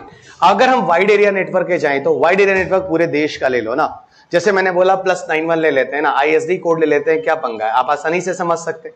ISD कोड पूरे शहर का देखो और बड़ा नेटवर्क हो गया है ना, ISD code, everybody clear, ISD code ये आपके पूरे शहर का हो गया, +91 देखो ना, पूरे सॉरी शहर का पूरे देश का हो गया, ठीक है। इसके अलावा आप देखो ना, आप ये चले जाओ ऑल इंडिया रेडियो चले जाओ ना, मोदी जी के मन की बात, आई थिंक आप समझ रहे हैं, हमने पीछे एम्पलीट्यूड मॉड्यूलेशन पढ़ा है, कल ही शायद पढ़ा था पिछले लेक्चर में, है ना।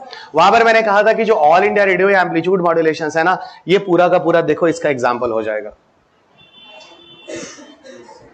एवरीबॉडी क्लियर, ये सारा का सारा इसका एग्जाम्पल हो जाएगा। और सुनो, ये ISD हो गया ऑल इंडिया। इसके अलावा मैं इसमें और भी कह सकता हूं .com, .in, ये सारी जो चीजें हैं ना वो सब भी इसी के अंदर आएंगे। .com, .in, ये सारी की सारी चीजें जो होंगी वो इसके अंदर आएंगे।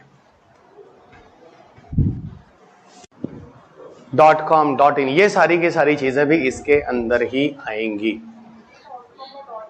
.in मतलब शहर के अंदर, सॉरी देश के अंदर, और .com पूरे, जैसे नहीं Amazon.com वो आपको डॉलर में देता है ना, Amazon.in वो आपको रुपीज में वैल्यू बताता है। तो .com मतलब पूरी दुनिया के लिए डॉलर ट्रांजैक्शन चलता है, और इंडिया के लिए .in वो आपका रुपीज में चलता है।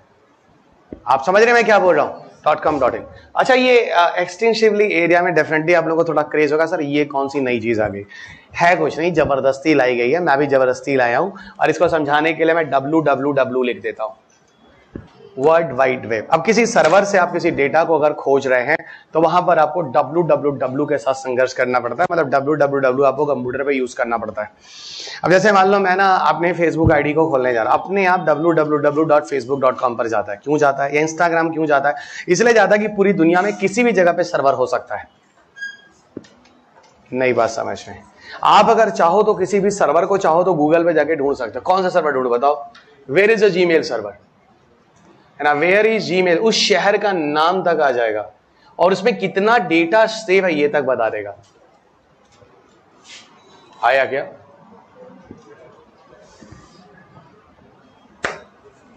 Google data center installations are located in US. The largest known center are located in the Dalles, Oregon, Atlanta, Georgia, Western Virginia, Lennon, ये वो एरिया है जहां अमेरिका में जीमेल के सारे सर्वर्स यहां पर बने हुए हैं। मतलब अमेरिका में आपको जीमेल का सर्वर है, तो सर इसका मतलब हम जब जीमेल मतलब व्हाट, गूगल सर्च इंजन, तो सर ये सारा का सारा डेटा गूगल का अमेरिका में रखा हुआ है, एग्जैक्टली। और इन्हीं जगहों पे सारे डेटा रखे गए, और ये खट से इंटरनेट की स्पीड से आते हैं, पलक झपकने से पहले आपके इंटरनेट पर एक्सेस हो जाते हैं। नई बात समझ में, कुछ भी आप चाहें, आपको इंटरनेट पे सारी चीजें, और ये खुद बता रहे इंटरनेट पे मैं यहां हूं, है ना, इंटरेस्टिंग। और ये इंफॉर्मेशन भी इंटरनेट पे पड़ा हुआ है, किसी सर्वर से आके खुला है, ये इंफॉर्मेशन यहाँ है, ठीक है। और गूगल के देखो न्यूमरस डेटा सेंटर है, गूगल के पास इतना जो डेटा है वो यहीं सेव है, डेल्स में सेव है, ओरेगन में सेव है, अटलांटा में सेव है, जॉर्जिया में सेव है, वेस्टर्न में सेव है, बताओ इन सब से खुलकर डेटा तुम्हारे कंप्यूटर पे आता है। इतना बड़ा गूगल सर्च इंजन का डेटा एक जगह नहीं हो सकता, इतना बड़ा सर्वर है ना, तो उन्होंने कई सर्वर अलग अलग बना रखे, सबको जोड़कर गूगल का सर्वर यहाँ पे है। बताऊंगा जब आपको चैट जीपीटी पढ़ाऊंगा कि क्या चैट जीपीटी के आने के बाद गूगल खत्म हो जाएगा, या गूगल अपना राज करेगा, चैट जीपीटी अपना राज करेगा। आगे आने वाले लेक्चर में हम लोग पढ़ेंगे जब हम लोग एआई पर पहुंचेंगे, क्योंकि chat GPT is the AI जो दूसरा एआई है जिसने ट्यूरिंग टेस्ट पास किया है, और पहला है यूजीन गुड्समैन। उस समय बताऊंगा, रुक जाओ, आपके पेपर में एआई पर क्वेश्चन उन्होंने पूछा भी है मेंस में 2020-23। कोई नहीं, मैं पूरा अपडेटेड हूं, आपको पूरा अपडेट ही पढ़ाऊंगा, ठीक है। बेसिक से उठाऊंगा और करंट अफेयर्स के लास्ट अपडेट तक जाऊंगा, फिर कहूंगा रुक जाओ, थर्ड रवि सर को भी सुन लेना, कुछ भी मत छोड़ना, तब जाकर 10 क्वेश्चन की गारंटी आउट ऑफ 15। और इन्वायरमेंट में मैं आपको 7 से ज्यादा गारंटी नहीं देता हूं, मैं इन्वायरमेंट में 15 में से 7+ गारंटी देता हूं, और साइंस टेक 10 में 10+ की गारंटी देता हूं। यानी मैं आपको 17 क्वेश्चन की गारंटी दे सकता हूं, उसके ऊपर आपका कैलिबर अगर थोड़ा होशियार है तो 20 कर लीजिए। और सुनो, मेरिट तो 42 ही जाती है ना, 22 दूसरों से कर लीजिए। अब उतना भी नहीं करोगे हिस्ट्री, पॉलिटी, इकोनॉमी, ज्योग्राफी वाले, तो लोग यहां क्या करने आएंगे, कथक। थोड़ा उनको भी सुनो, थोड़ा उनका भी इज्जत कर लो, सर आप भी थोड़ा करा दीजिए। अब पूरा तो आप नहीं कर पाओगे, मेरे सब्जेक्ट में आपको साफ साफ बता दे, किसी भी सब्जेक्ट में नहीं कर पाओगे, इतना जरूर करो कि आपका एवरेज 50 पार हो जाए, आप सुरक्षित रहोगे, पीटी फंसेगा नहीं। तरीका तो यही होता है ना, जिस सब्जेक्ट में अच्छे से हो जाए उसमें ज्यादा खींच लो यार, लेकिन खींचना तो सबको है ना।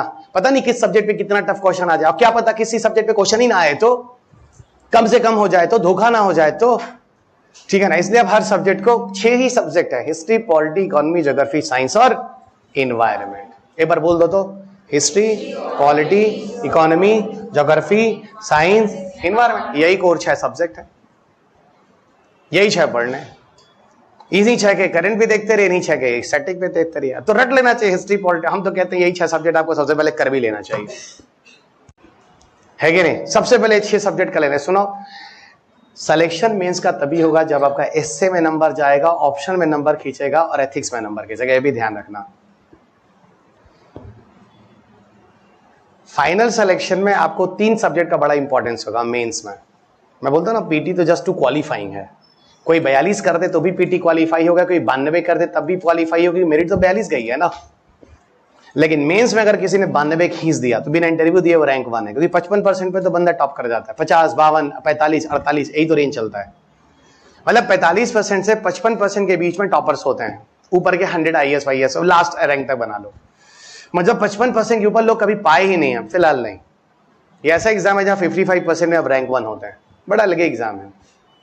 आप लोग कभी मार्क्स नहीं जोड़ते क्या? ग्रैंड टोटल में से टोटल सम कितना जोड़ लीजिए, मैक्सिमम 55% तक ज्यादा, जो मैंने देखा है सर। लेकिन हम तो 99% रहे हैं अपने स्कूल टाइम में।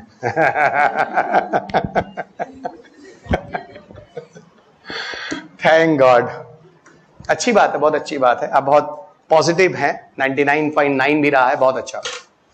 ये ऐसा एग्जाम है जहां पर गोल्ड मेडलिस्ट कभी प्रीलिम्स क्वालिफाई नहीं करता और 3rd डिविजनर जो होता है वो आईपीएस बन जाता है। ये मैं अपनी जिंदगी में अपने लोगों के एग्जाम्पल बता रहा हूं। मेरा एक दोस्त इसलिए आईपीएस है कि उसका ना तो आईआईटी में हुआ ना तो मेडिकल में हुआ, इसलिए वो आईपीएस हो गया। उसका कहीं एडमिशन ही नहीं हुआ ना, उसने तैयारी की, झगमा तैयारी की, आज वो पंजाब कैडर में आईपीएस, और कहता भी है प्राउडली, देख मेरा कहीं नहीं हुआ इसलिए मैं आज आईपीएस हो गया। अगर मैं आज आईआईटी में और मेडिकल में चला गया होता, तू लोग तो आईआईटी और एम्स में चले गए, हमारा जो ग्रुप था वो बेचारा रह गया। पर मेहनती बहुत था, उसने मेहनत की, इग्नू से बीए किया और बाद में आईपीएस हो गया। बच्चा डेस्टिनी है, जो बंदा हिम्मत हारेगा नहीं, ठीक है, जो बंदा हिम्मत हारेगा नहीं ना, वो सफल तो हो जाएगा, इसकी तो मैं गारंटी ले सकता हूं। ये भी बड़ा होता है कि बताओ 3rd डिविजनर, उसके सामने सारे दोस्त आगे निकल रहे हैं और वो बेचारा देख रहा है कि एक लास्ट वही बच गया है, और अंत में वो बाजी ऐसी मारता है कि सबके ऊपर निकल जाता है। जिसको लोग बोलते हैं कि इसकी तरह कभी मत बनना, लोग उसके मिसाल देते हैं गांव में। यही है, वक्त कब बदलेगा किसी को पता नहीं, हिम्मत नहीं हारना, लगे रहना है। चलो, तो गोल्ड मेडलिस्ट क्या हुआ, 4 अटेम्प्ट तक पीटी नहीं निकला, और 3rd डिविजनर क्या हुआ, आईपीएस हो गया। और सुनो, शादी भी आईपीएस लड़की से किया है। लव मैरिज किया है। और पिताजी शुरुआत में अगेंस्ट में थे, फिर मैंने उनसे कहा, भाई अंकल जी ये बताइए, आप तो अपने बेटे के लिए तरस रहे थे, बेटे के साथ बहू फ्री मिल गई तो टेंशन क्यों लेते हैं? बाद में उनको समझ में आ गया, एक्सेप्ट कर लिए, कहे यार बात तो सही है। वो दहेज के चक्कर में थे, यूपी बिहार वाले, ठीक है ना, नाम मैं डिस्क्लोज नहीं कर सकता उसका, भाई मेरा परम मित्र है। और वो चड्डी बड्डी जानते हो तुम लोग, चड्डी बड्डी, तो अच्छा नहीं लगेगा है। सोशल मीडिया कहीं कोई काट के कहीं दिखा दे, कोई बोला नहीं जा सकता। चलिए, तो ये हो गया पूरा का पूरा। अब हम लोग आते हैं इसमें पढ़ना क्या है। चलो, इसलिए मैं आप लोगों को बता रहा हूं, जो लोग बहुत टॉपर हो रहे हैं ना, ओवर कॉन्फिडेंस में ना रहें, और जो लोग पीछे कुछ मिला नहीं है ना, पॉजिटिव रहें, कुछ भी हो सकता है। मैंने दोनों को बताया हूं, जमीन पे रहिए और मेहनत बहुत करना पड़ेगा इस जॉब को पाने के लिए, ठीक है। अब मैटर करता है इस समय को आप कैसे यूज करते हैं। मैटर क्या करता है, इस समय को आप कितना बढ़िया से यूज करते हैं, सब कुछ इसी पे डिसाइड होने वाला है। देखो, इसमें रिक्वायरमेंट क्या है, इस पूरे टॉपिक में रिक्वायरमेंट क्या है, पहले लिखो रिक्वायरमेंट। 4 चीजें हैं, इन्हीं 4 को हम लोग फोकस करने वाले हैं। तो इसमें रिक्वायरमेंट क्या है, पहले लिखो रिक्वायरमेंट। इस टॉपिक को बहुत होशियारी से चलना होगा, ठीक है, क्योंकि इसमें 4 फैक्ट को हम लोग को शुरू से ध्यान देना है। क्या, किस फ्रीक्वेंसी या बैंडविड्थ पे ये चीजें काम करती हैं। तो पहला ध्यान देना है किस फ्रीक्वेंसी या बैंडविड्थ पे ये काम करते हैं। दूसरा देखना है कितनी डिस्टेंस तक हम एक दूसरे के साथ डेटा ट्रांसमिशन कर सकते हैं या डेटा थ्रूपुट कर सकते हैं। ये भी नाम लिखा जाए तो मान मत जाना, बुरा मत मानना, क्योंकि ऐसे नाम मैंने लिखा हुआ है किताब में, डेटा थ्रूपुट। कितनी दूरी तक हम डेटा एक दूसरे के साथ ट्रांसफर कर सकते हैं, डिस्टेंस हो गया, डेटा थ्रूपुट हो गया दूसरा। तो पहला हो गया क्या फ्रीक्वेंसी है, क्या बैंडविड्थ है। दूसरा हो गया क्या डिस्टेंस है या क्या डेटा थ्रूपुट है, दूसरी चीज।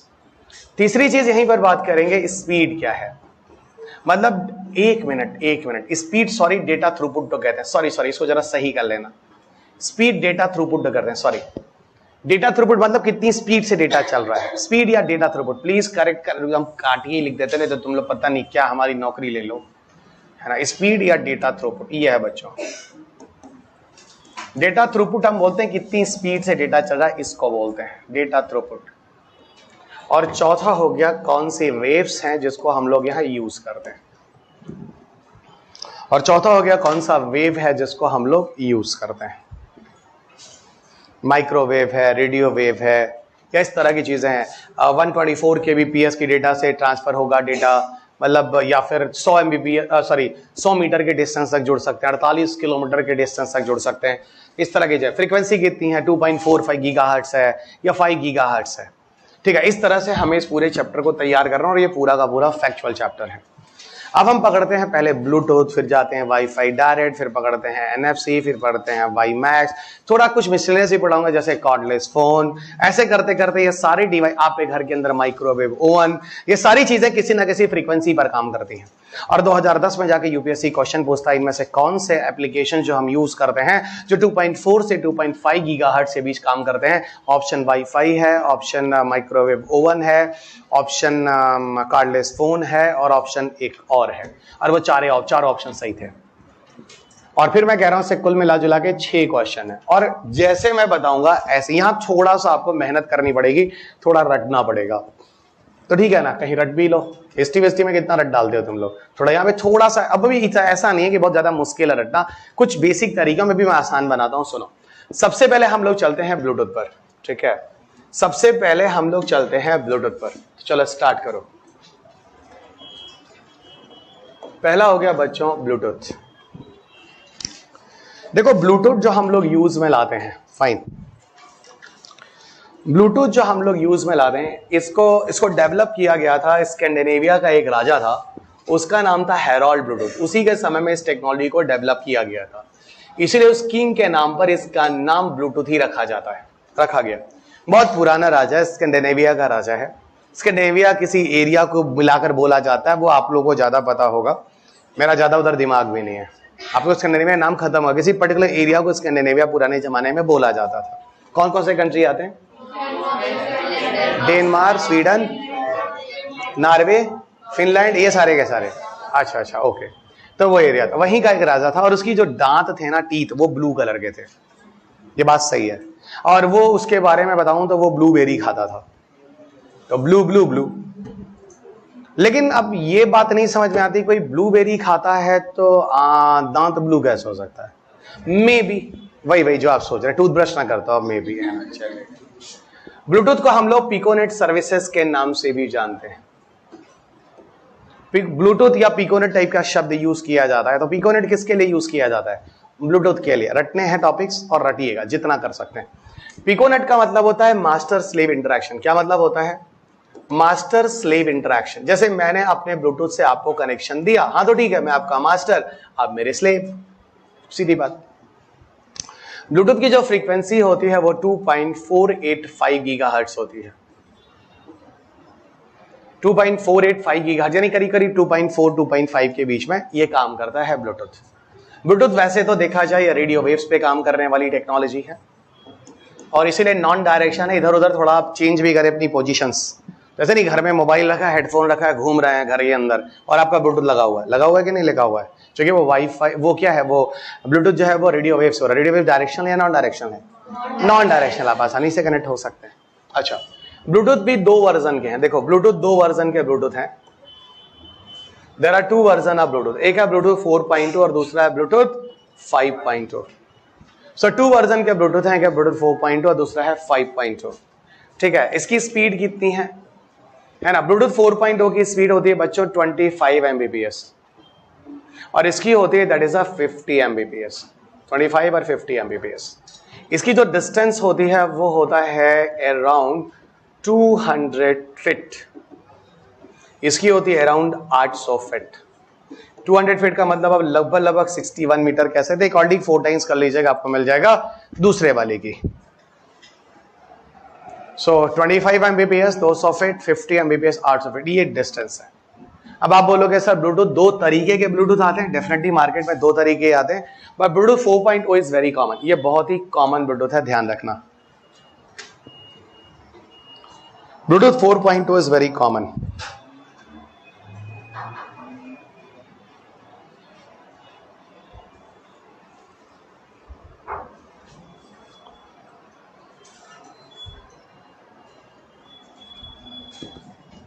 Okay, so 4. अब अगर आपके पेपर में कभी भी ब्लूटूथ के साथ किसी का कंपैरिजन पूछे या ब्लूटूथ पूछे तो हमेशा 4.0 के हिसाब से टिक मारना, 5.0 से नहीं, क्योंकि आज ये Bluetooth 4.0 is very common, not 5.0।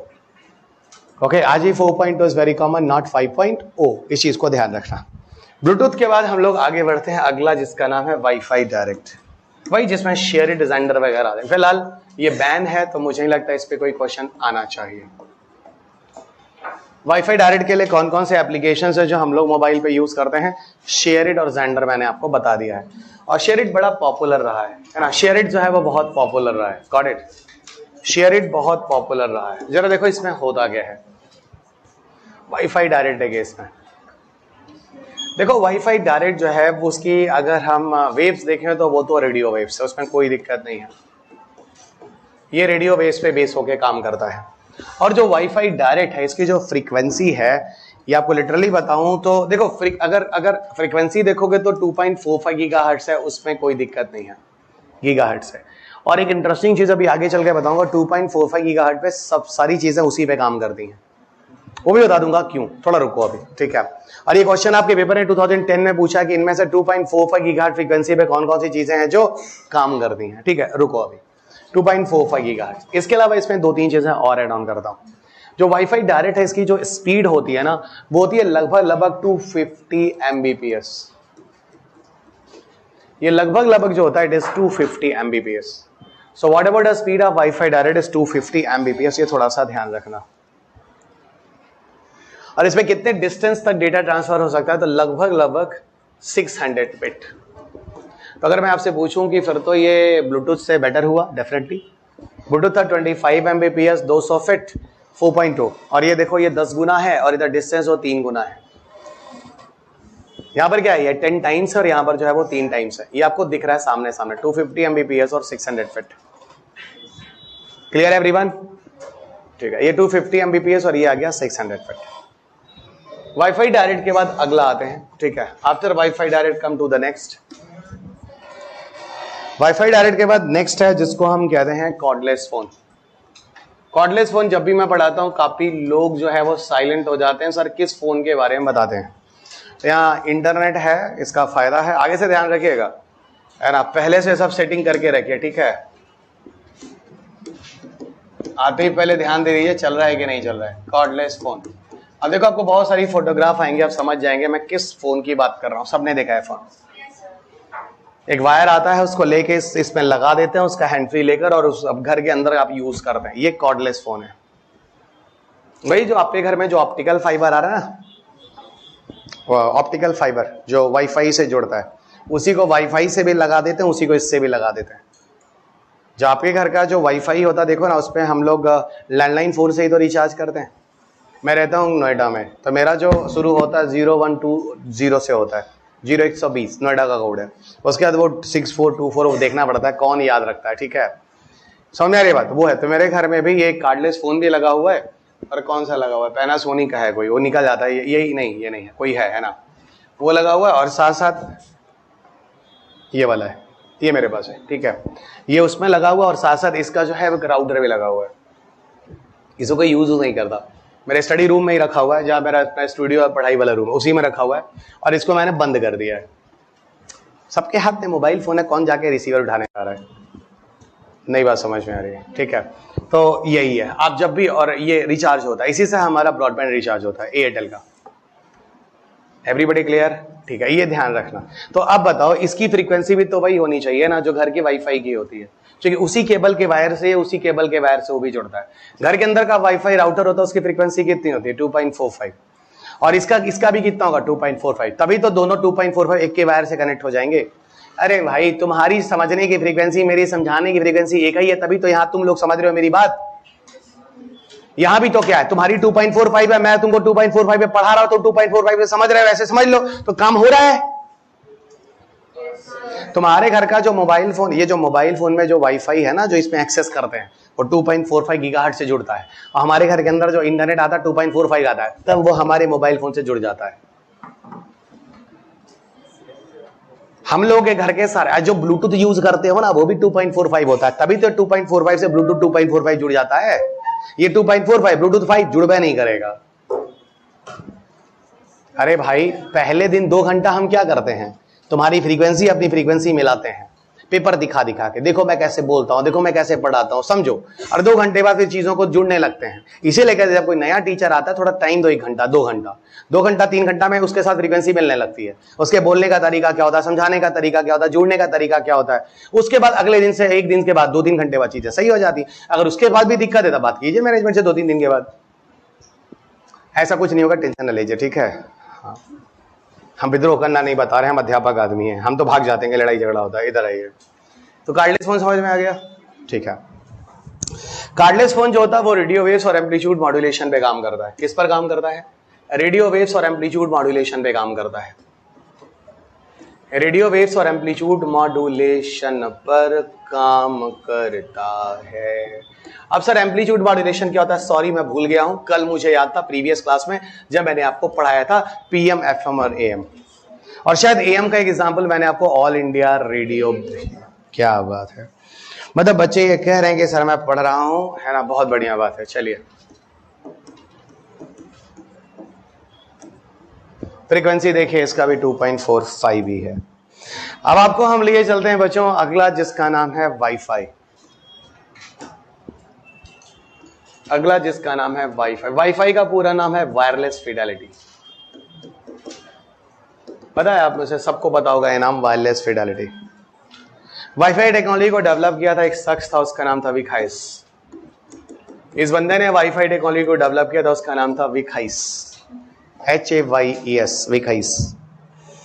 ये रेडियो वेव पे काम करता है ऑफ कोर्स। और हमारे घर में जो आज जो वाईफाई है, मैं आपको पहले बता दूं भाई, देखो आज नहीं बहुत दिन से 2.45 गीगाहर्ट्ज से लेके 5 गीगाहर्ट्ज दोनों है, क्योंकि अब हम लोग 2.45 से 5 गीगाहर्ट्ज की तरफ स्विच कर रहे हैं। अब देखो अभी मैं अपने घर का मान लो लिखता हूं, मेरे घर का मान लो J0001 आता है ना, ये मेरे घर का मान लो वाईफाई है जो कनेक्ट हो रहा है। तो J0001 अगर आता है, मेरा अगर फ्लैट नंबर है, तो मैं क्या समझाने की कोशिश कर रहा हूं, हाँ, तो जब मेरा वाईफाई नंबर J001 आता है, मैं वही सोच रहा हूं जो मेरा है वही बता दो, उससे मेरे पास 2 ऑप्शन आता है, एक J001 आता है और एक आता है J001_5GH, ऐसे आता है। इसका सीधा मतलब है कि जो ये वाला है वो नॉर्मल 2.45 है और जो ये वाला है वो 5 वाला है। मेरे पास देखो 2 लैपटॉप हैं और मैं दोनों लैपटॉप कैरी करता हूं। रीजन मैं नहीं बता सकता क्यों। एक मेरा लैपटॉप है जो बहुत पुराना है, वो इससे जुड़ता है, और जो दूसरा वाला लैपटॉप है वो इससे जुड़ता है।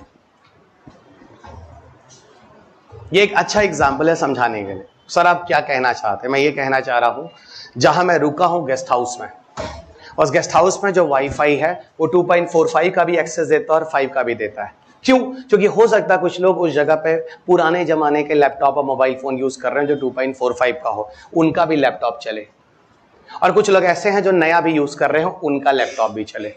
धीरे धीरे पुराने की उम्र खत्म हो जाएगी, इससे हटकर फिर हम लोग पूरे भारत में यही चलाने लगेंगे, ये मैं कह रहा हूं। नहीं समझ में आई बात? तो सर इसका मतलब आप ये कहना चाह रहे हैं अगर कोई ब्लूटूथ डिवाइस हम खरीद रहे हैं, जैसे मान लो हेडफोन खरीद रहे हैं, तो भाई अब 5 गीगाहर्ट्ज वाला खरीदना ना, है ना। आपको मैं बताऊं, मैंने ना एक CCTV खरीदा। क्यों? क्योंकि मुझे अपने सर्वेंट की एक्टिविटी देखनी थी और उसी के कमरे में लगाना था, और वो खरीदा मैंने वो पोर्टेबल वाला, ठीक है ना। वो रात के कहीं चला जाता था, रात को गाड़ी करने जगह खुदे चला जाता, हम लोग सोते थे, तो ठीक है, तो हमको देखना था भाई, तो हुआ क्या, हमने लगा दिया किनारे चोरी छुपे, लेकिन हमने गलत ले लिया सीसीटीवी। क्यों? हमको दिखा अमेजोन पे 5,000 रुपए छूट, 12,000 का सीजन, कहते तो 7,000 का पड़ रहा, ले लो जल्दी से। बाद में जब हम ले आए तो पता चला तेरे ये 2.45 गीगाहर्ट्ज पे। हम कह सुनो, हमको नहीं चाहिए ये, हमको चाहिए कौन सा 5 गीगाहर्ट्ज के से एक्सेस करने वाला। एकदम प्रैक्टिकल एग्जांपल सुनो, हर चीजें मैंने अपनी जिंदगी में खुद अनुभव करके प्रैक्टिकल करके आपको पढ़ा रहा हूं। हवा मैंने, ठीक है, अब हुआ था, अरे ना भाई ना, हमसे सुनो, हमसे skill ChatGPT can not fire me. एकदम तुम सब लोग बेकार हो अगर जो लोग कॉपी और पेस्ट हो, जिसके पास अपनी ओरिजिनल क्षमता नहीं है, आपकी अपनी, आपका कोई भविष्य नहीं है। ये सब चीजें आपको बाहर कर देंगी। देखो ना, अगला जो फायर होने वाले लोग कहां होने वाले हैं? सॉफ्टवेयर सेक्टर पे। अगला जो होने वाला है इसमें होने वाला है ये कंटेंट वाले सेक्टर पे, ये न्यूज़पेपर पर एडिटर, सब ये लोग फायर होने वाले, सब फायर होने वाले। अच्छी खासी नौकरियां एआई खा जाएगा, इसकी गारंटी मैं दे सकता हूं। देखो ना बाहर विदेशों में क्या हो रहा है, हंगामा हो रहा है, इसको मत लाओ मत लाओ। अरे भैया क्यों ना लाए, आपसे बेहतर काम कर रहा है। जिस चीज को आप 25 साल में समझे हो वो 25 घंटे भी नहीं लगा रहा है, वो 2 मिनट में बता दे रहा है। ले 25 साल के वर्क को 2 मिनट में बर्बाद कर दे रहा है। और क्या एआई, रुको अभी बताऊंगा आर्टिफिशियल इंटेलिजेंस कहां तक जाएगा। आप समझ नहीं समझ रहे हैं, ये चैट जीपीटी क्या कर देगा, जेनेटिक प्रीटेंट ट्रांसफॉर्मेटर वगैरह अभी आपको दिखाऊंगा मैं, सबको बर्बाद कर देगा ये। सिर्फ स्किल वाले लोग बच जाएंगे। तो सर मतलब आप बच जाएंगे, बार बार मत बोलो, अच्छा नहीं लगता। मतलब आप भी बचेंगे, इनडायरेक्टली आपको ही बोल रहा हूं, आप भी अपने स्किल हुनर को बनाओ, कॉपी पेस्ट मत बनो। जैसे अगर कोई टीचर आता है चुपचाप रटकर किताब आता है और देख के, अरे सुनो, ऐसे तो चैट जीपीटी भी कर देगा, आएगा आपके सामने खड़ा होगा, खत्म। वो तो फ्री में कर देगा, आप उसको इतना पैसा क्यों दे रहे हो? और आपसे अच्छा बोल देगा, ज्यादा क्लियर आवाज भी होगी, क्या पता आप आवाज बोलते हो, बहुत बढ़िया। और सुनो, अमिताभ बच्चन की आवाज में दे देगा, रजनीकांत की आवाज में दे देगा, समझ, प्रधानमंत्री की आवाज में। सुनो यार, साइंस एंड टेक, सॉरी मेरा सब्जेक्ट क्यों, दूसरा सब्जेक्ट है सर ये क्या है? अरे भाई डीप फेक जानते हो, बर्बाद कर देगा आपकी जिंदगी। रुको अभी, अब मैं अगले चैप्टर की तरफ जाने के पहले उसका माहौल बनाता, आप लोग समझ रहे हो, अब मैं माहौल बनाना शुरू कर चुका हूं। स्पेस में मैं आईसीटी का माहौल बना रहा था, एनर्जी में मैं स्पेस का बना रहा था, अब मैं आगे डिफेंस और एआई का बनाऊंगा, क्योंकि अगला चैप्टर वही है ना। रुक जाओ अभी। तो हम लोग 2.5 और 4.5 और 5 का अंतर समझ गए। तो भाई आज अगर कोई भी आप सर्विसेज खरीदने जाओगे, कौन सी मतलब एप्लीकेशन वाली चीजें खरीदोगे? बहुत बढ़िया, बहुत बढ़िया, बहुत बढ़िया। तो वाईफाई, अच्छा वाईफाई में देखो इसकी जो फ्रीक्वेंसी डिस्टेंस है ना, वो लगभग 100 मीटर के आसपास की है। कितनी है? 100 मीटर के आसपास की। वाईफाई में हो गया 100 मीटर। और सुनो, वाईफाई में भी ना बहुत तरह के वर्जन के वाईफाई हैं, जैसे 802.11b स्टैंडर्ड, 802.11b स्टैंडर्ड के वाईफाई हैं। 802.11b स्टैंडर्ड का वाईफाई है, दुनिया में सबसे पहले बना था। ठीक है, इसमें बहुत तरह के होते हैं। ठीक है, BAGNAC, BGANAC, ये डिफरेंट तरह के वाईफाई स्टैंडर्ड हैं, देखना। 802.11 BAGNAC, एक की फ्रीक्वेंसी है जो 11 Mbps है, इसकी फ्रीक्वेंसी है 11 Mbps,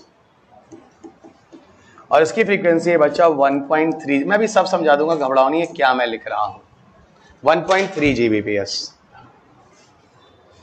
802.11b स्टैंडर्ड है, इसके बहुत सारे वेरिएंट्स हैं, BGANAC।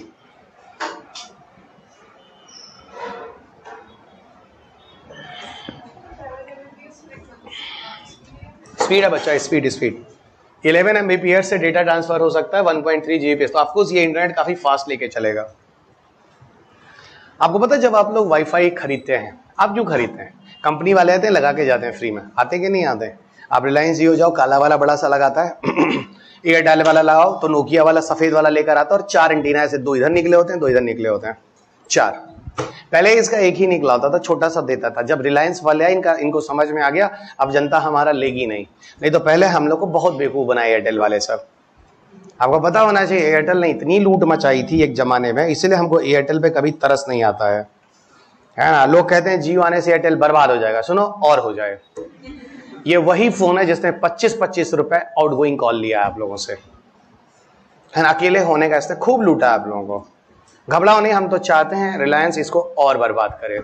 इसने हम लोग को बहुत परेशान किया, आपको पता नहीं है, चलिएगा। और इमोशनल होके देश में नहीं रह पाओगे। सुनो सर, आप कहना क्या चाह रहे हैं? ये कहना चाह रहे हैं ये सब अलग अलग तरह के राउटर्स हैं। ओ, इसका मतलब सर आप इनडायरेक्टली ये कह रहे हैं कि मतलब कहीं ऐसा ना हो हमारे यहाँ वो हल्का राउटर लगा के चला जाए। हमारी स्पीड 100 Mbps की है और हमारा राउटर 11 Mbps वाला लगा हुआ है। हाँ तो तुम भी तो पीछे पड़े थे, 500 रुपया छोड़ दो, 500 रुपया छोड़ दो। पॉकेट से छोड़ेगा वो हल्का लगा के निकल लेगा। अब तो तुम पकड़ लोगे ना भैया, स्टैंडर्ड बताओ कौन सा। वो खुद समझ जाएगा हाई फाई आदमी है, तू कुछ भी नहीं करे। कौन सा पढ़े लिखे होते हैं, सब आते हैं लगाने। इंजीनियर है क्या लगाते हैं, क्या पता हो भी भाई। इंजीनियरों की बड़ी बुरी हालत है देश में। आज सबसे ज्यादा यूपीएससी निकालने वाले लोग इंजीनियर हैं। जानते हो क्यों? सबसे ज्यादा अनएम्प्लॉयड भी तो यही है, नौकरी नहीं है। और सोचो 15 लाख रुपए का बीटेक करने के बाद वो 20,000 25,000 की नौकरी सोचता है यार 15 लाख रुपए बैंक में डाल दो, 15 सत्ता 15 छक्का 90, 15 सत्ते 105, तो 1,05,000 तो ऐसे मिल गया इंटरेस्ट उसका, है कि नहीं? उस हिसाब से तो 4 महीने में हमारा बराबर हो गया। नहीं समझ में आई बात? तो आदमी ये सोचता है क्या करे, फालतू में बैठे ना। तो आजकल लोग और माँ बाप भी सोचते हैं कि नॉर्मल ग्रेजुएशन कराने से बीटेक करा दो, 20-25,000 की नौकरी लग जाएगी, कम से कम शादी ब्याह तो हो जाएगा। ये भी आजकल दिक्कत है नई जनरेशन को। आइए, शादी नहीं हो रहा, शादी कैसे करेंगे, नौकरी नहीं मिल रही। आइए आगे बढ़े, आइए, है ना। लड़कियां देखो, हम लोग के गांव में लड़कियां इसलिए पढ़ेंगी शादी अच्छा हो जाए, और लड़के हम लोग के गांव में इसलिए पढ़े भैया नौकरी मिल जाए। साफ साफ हम बता दें। आप लोग के गांव का क्या हाल है मुझे पता नहीं, मेरे गांव में तो यही है। यहां तो भाई लड़कियां पढ़ रही हैं आईएएस बन जाएं। गांव की लड़कियां इसलिए पढ़ रही हैं भी किसी तरीके से डिग्री कर रही हैं बस। कईयों का तो शादी हम कराएं, फर्जी डिग्री बनवानो आगे बिहार से। और ये सब काम में बहुत तेज हैं भाई। आशीर्वाद मिलेगा, बिटिया की शादी हो जाएगी तो उससे बड़ा पुण्य क्या है, किसी घर के बेटी की शादी हो जाए। बहुत कई लोग अब फर्जी फर्जी बनवा के अच्छे घर में शादी कराए हैं। और जब क्वेश्चन आंसर होता था तो हम ही बैठते थे और सामने वाले को हम ही, क्योंकि हम ही ज्यादा माने जाते हैं गांव में, तो हम ही बैठाया जाता था, ये संभाल लेंगे। लड़की कुछ नहीं आता फिर भी संभाल लेंगे, हम समझा लेते थे। पूछते थे ये बताओ कि ये क्या होता है थिंकर। हम कहते सुनो वो जो आया था उसको बताओ थिंकर, वही जो फलाना वाला जो था गांधी जी बताओ, तो वो गांधी जी का। अच्छा भैया वही वाला, हाँ तो गांधी जी तो किए थे। हम ही बताएं उसको गांधी जी के थे, बोलो गांधी जी किए थे, बोले गांधी जी तो किए थे। कॉन्फिडेंस में लेकिन रहना, आंसर हम तुमको देंगे, बोलना तुम। फिर हम कहते देखो ऐसा है, जमाना हो गया पढ़े हुए, फालतू तुम चीज पूछ रहे हो। तुमको पता है नोएडा का फुल फॉर्म, नोएडा में जॉब करते हो। बस अब कोई क्वेश्चन नहीं होने वाला है, ट्रस्ट में। अब कोई क्वेश्चन नहीं पूछता था, वो समझ जाता था लड़की बहुत इंटेलिजेंट है। उसको क्या पता, उसको कुछ नहीं आता, किसी तरह फर्जी डिग्री दिलाए उसको, है कि नहीं? बचाना भी तो है अपने घर के लोगों को, बचा लिए, शादी तय हो गई। और उसको आज तक नहीं पता है कि वो सच में पढ़ी नहीं। उसको ये पता है कि नोएडा का फुल फॉर्म हमको नहीं आया था, हम जलील हुए थे। बताओ नोएडा में काम करे, नोएडा का फुल फॉर्म नहीं पता है उसे। बताओ यार तुम, मतलब क्या तुम पूछ रहे हो, बच्ची इतनी पढ़ी लिखी है, तुम बताओ नोएडा में रहते हो, नोएडा का फुल फॉर्म नहीं पता है। एक क्वेश्चन उसके बाद नहीं पूछते हैं सब। हमको बैठा दीजिए बस, देखिए स्किल। हो गया हंसी मजाक, जल्दी आओ, ठीक है। अब देखो ये देख लेना, लल्लू उल्लू मत बनना, बेवकूफ मत बनना। ये आपके पास राउटर्स हैं, आप जरा अच्छे राउटर्स लगाना, ठीक है। वाईफाई में कुछ बचा नहीं बच्चों, एक और कर लेते हैं। वाई मैक्स भी छोटा सा है, ठीक है, आ जाओ। वाई मैक्स और एनएफसी आज निपट लेते हैं, अगले लेक्चर से हम लोग लाईफाई कर लेंगे। WiMAX, WiMAX, WiMAX का पूरा नाम है world wide interoperability for microwave access.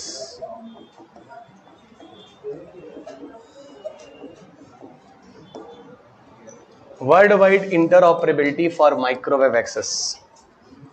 ये बच्चों वाई मैक्स का पूरा नाम है world wide interoperability for microwave access. World wide interoperability for microwave access. देखो इसको अगर मैं बोलूं तो एक लाइन में बोलूंगा, ये वाईफाई का लार्जर देन। अगर वाईफाई से ही इसको मैं पढ़ाऊंगा, मैंने आपको बोला था ये लार्जर है देन वाईफाई, और ये ब्रॉडर है then more number of users,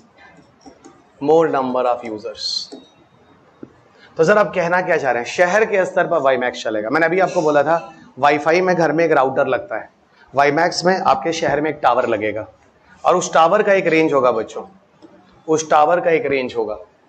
और टावर का बढ़िया सा एक, आपको नहीं पता लेकिन मुझे अभी भी याद है कि जहाँ के मैं रहने वाला एक जगह गोरखपुर, यूपी में आता है, वो योगी जी वहीं के हमारे यहाँ के है ना।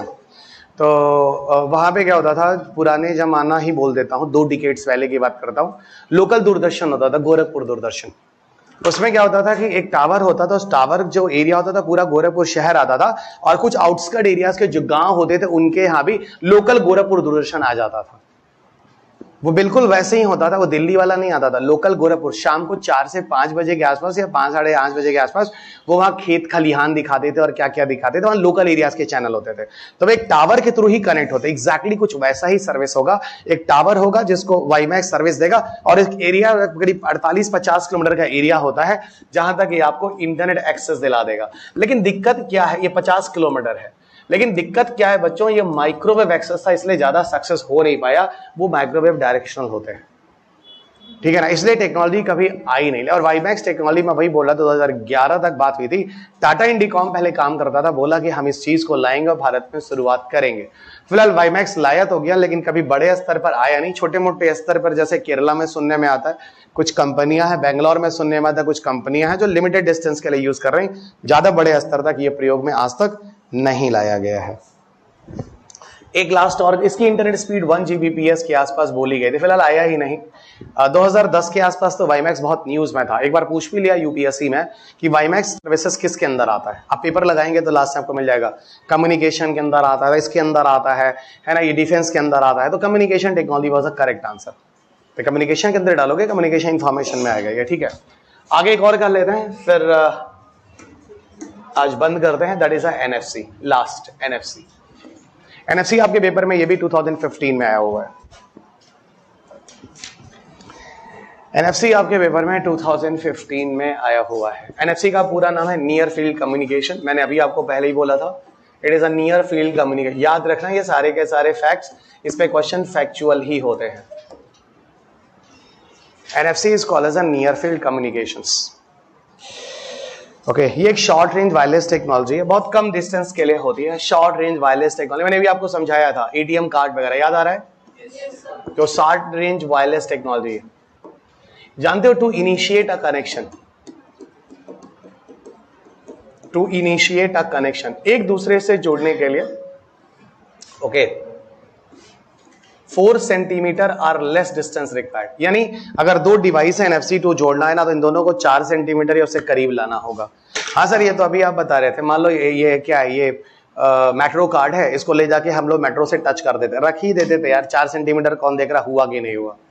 और एटीएम कार्ड भी सबको पता है, बीच का गैप 4 सेंटीमीटर से ज्यादा नहीं होता है, आराम से अब एटीएम डाल दिया रीड कर जाएगा, क्योंकि 4 सेंटीमीटर या लेस ही होता है। समझ में आ रहा है कि नहीं आ रहा है, ठीक है। और वो जो कार्ड जो आप मशीन पे रखते हैं, वो भी एनएफसी जैसी चीजें ही यूज करते हैं, ठीक है। ये हो गया इनिशिएट अ कनेक्शन, मतलब 2 को 4 सेंटीमीटर लेस है ना, और फिर ये पॉइंट टू पॉइंट रेंज तक डेटा लेकर जाता है। पॉइंट टू पॉइंट रेंज का मतलब होता है, फिर उसको एक दूसरे से जोड़ने के बाद अगर 20 सेंटीमीटर की दूरी तक भी अगर आप 2 डिवाइस को रखते हैं, अप टू 2 सेंटीमीटर तक, 20 सेंटीमीटर तक, स्टिल इट कैन कनेक्ट और एक दूसरे के साथ डेटा शेयर करता है ये, गॉट इट। तो ये point to point range up to 20 centimetre तक एक दूसरे के साथ ये जुड़ता है। इसकी जो फ्रीक्वेंसी है काफी कम है, बैटरी कंजम्पशन वगैरह इस पे ना के बराबर है, 13.56 मेगाहर्ट्ज। ये 13.56 मेगाहर्ट्ज है, that is the first, 13.56 megahertz.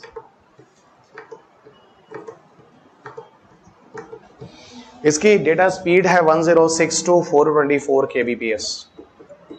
तो भाई बाय द वे ये बहुत ही स्लो है, इसकी फ्रीक्वेंसी भी काफी कम है जो आपको दिख रहा है। और एक बात और बता दूं, ये RFID पर काम करता है। RFID शायद आप जानते होंगे, रेडियो फ्रीक्वेंसी आइडेंटिफिकेशंस। जैसे आप बारकोड रीडर करो, बारकोड रीडर स्पेंसर में जाओ, अब तो बिग बाजार खत्म हो गया, स्पेंसर में जाओ, है ना, स्पेंसर है, बिग बाजार खत्म हो गया, हाँ, स्पेंसर में जाओगे तो क्या होगा, नहीं बारकोड होता है, उसको रीड करने की मशीन होती है, कपड़े वपड़े लेते हो तो वो RFID पर काम करता है, वो RFID होता है, बारकोड रीडर्स वगैरह, है ना। RFID आप वहां पे यूज करते हो फास्ट टैग वगैरह में, है ना, गाड़ियों में जो फास्ट टैग वगैरह होता है, यू नो फास्ट टैग, वहां पे भी RFID होता है ना। और वो रेडियो फ्रीक्वेंसी क्या होता है, रेडियो वेव्स क्या होते हैं, वो नॉन डायरेक्शनल होते हैं, चारों तरफ चलते हैं। फास्ट टैग यहाँ लगा हुआ है, मशीन वहां लगा हुआ है, आप भी गाड़ी में फास्ट टैग लगाओ, किसी भी डायरेक्शन में वो रीड कर लेगा, चारों तरफ चलता है वो रीड इट। ठीक है, सो ये छोटा सा था, ये NFC पूछा गया है।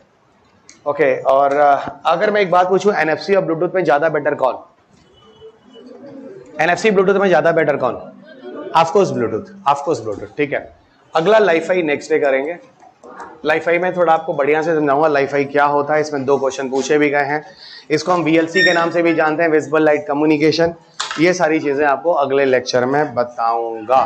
Thank you.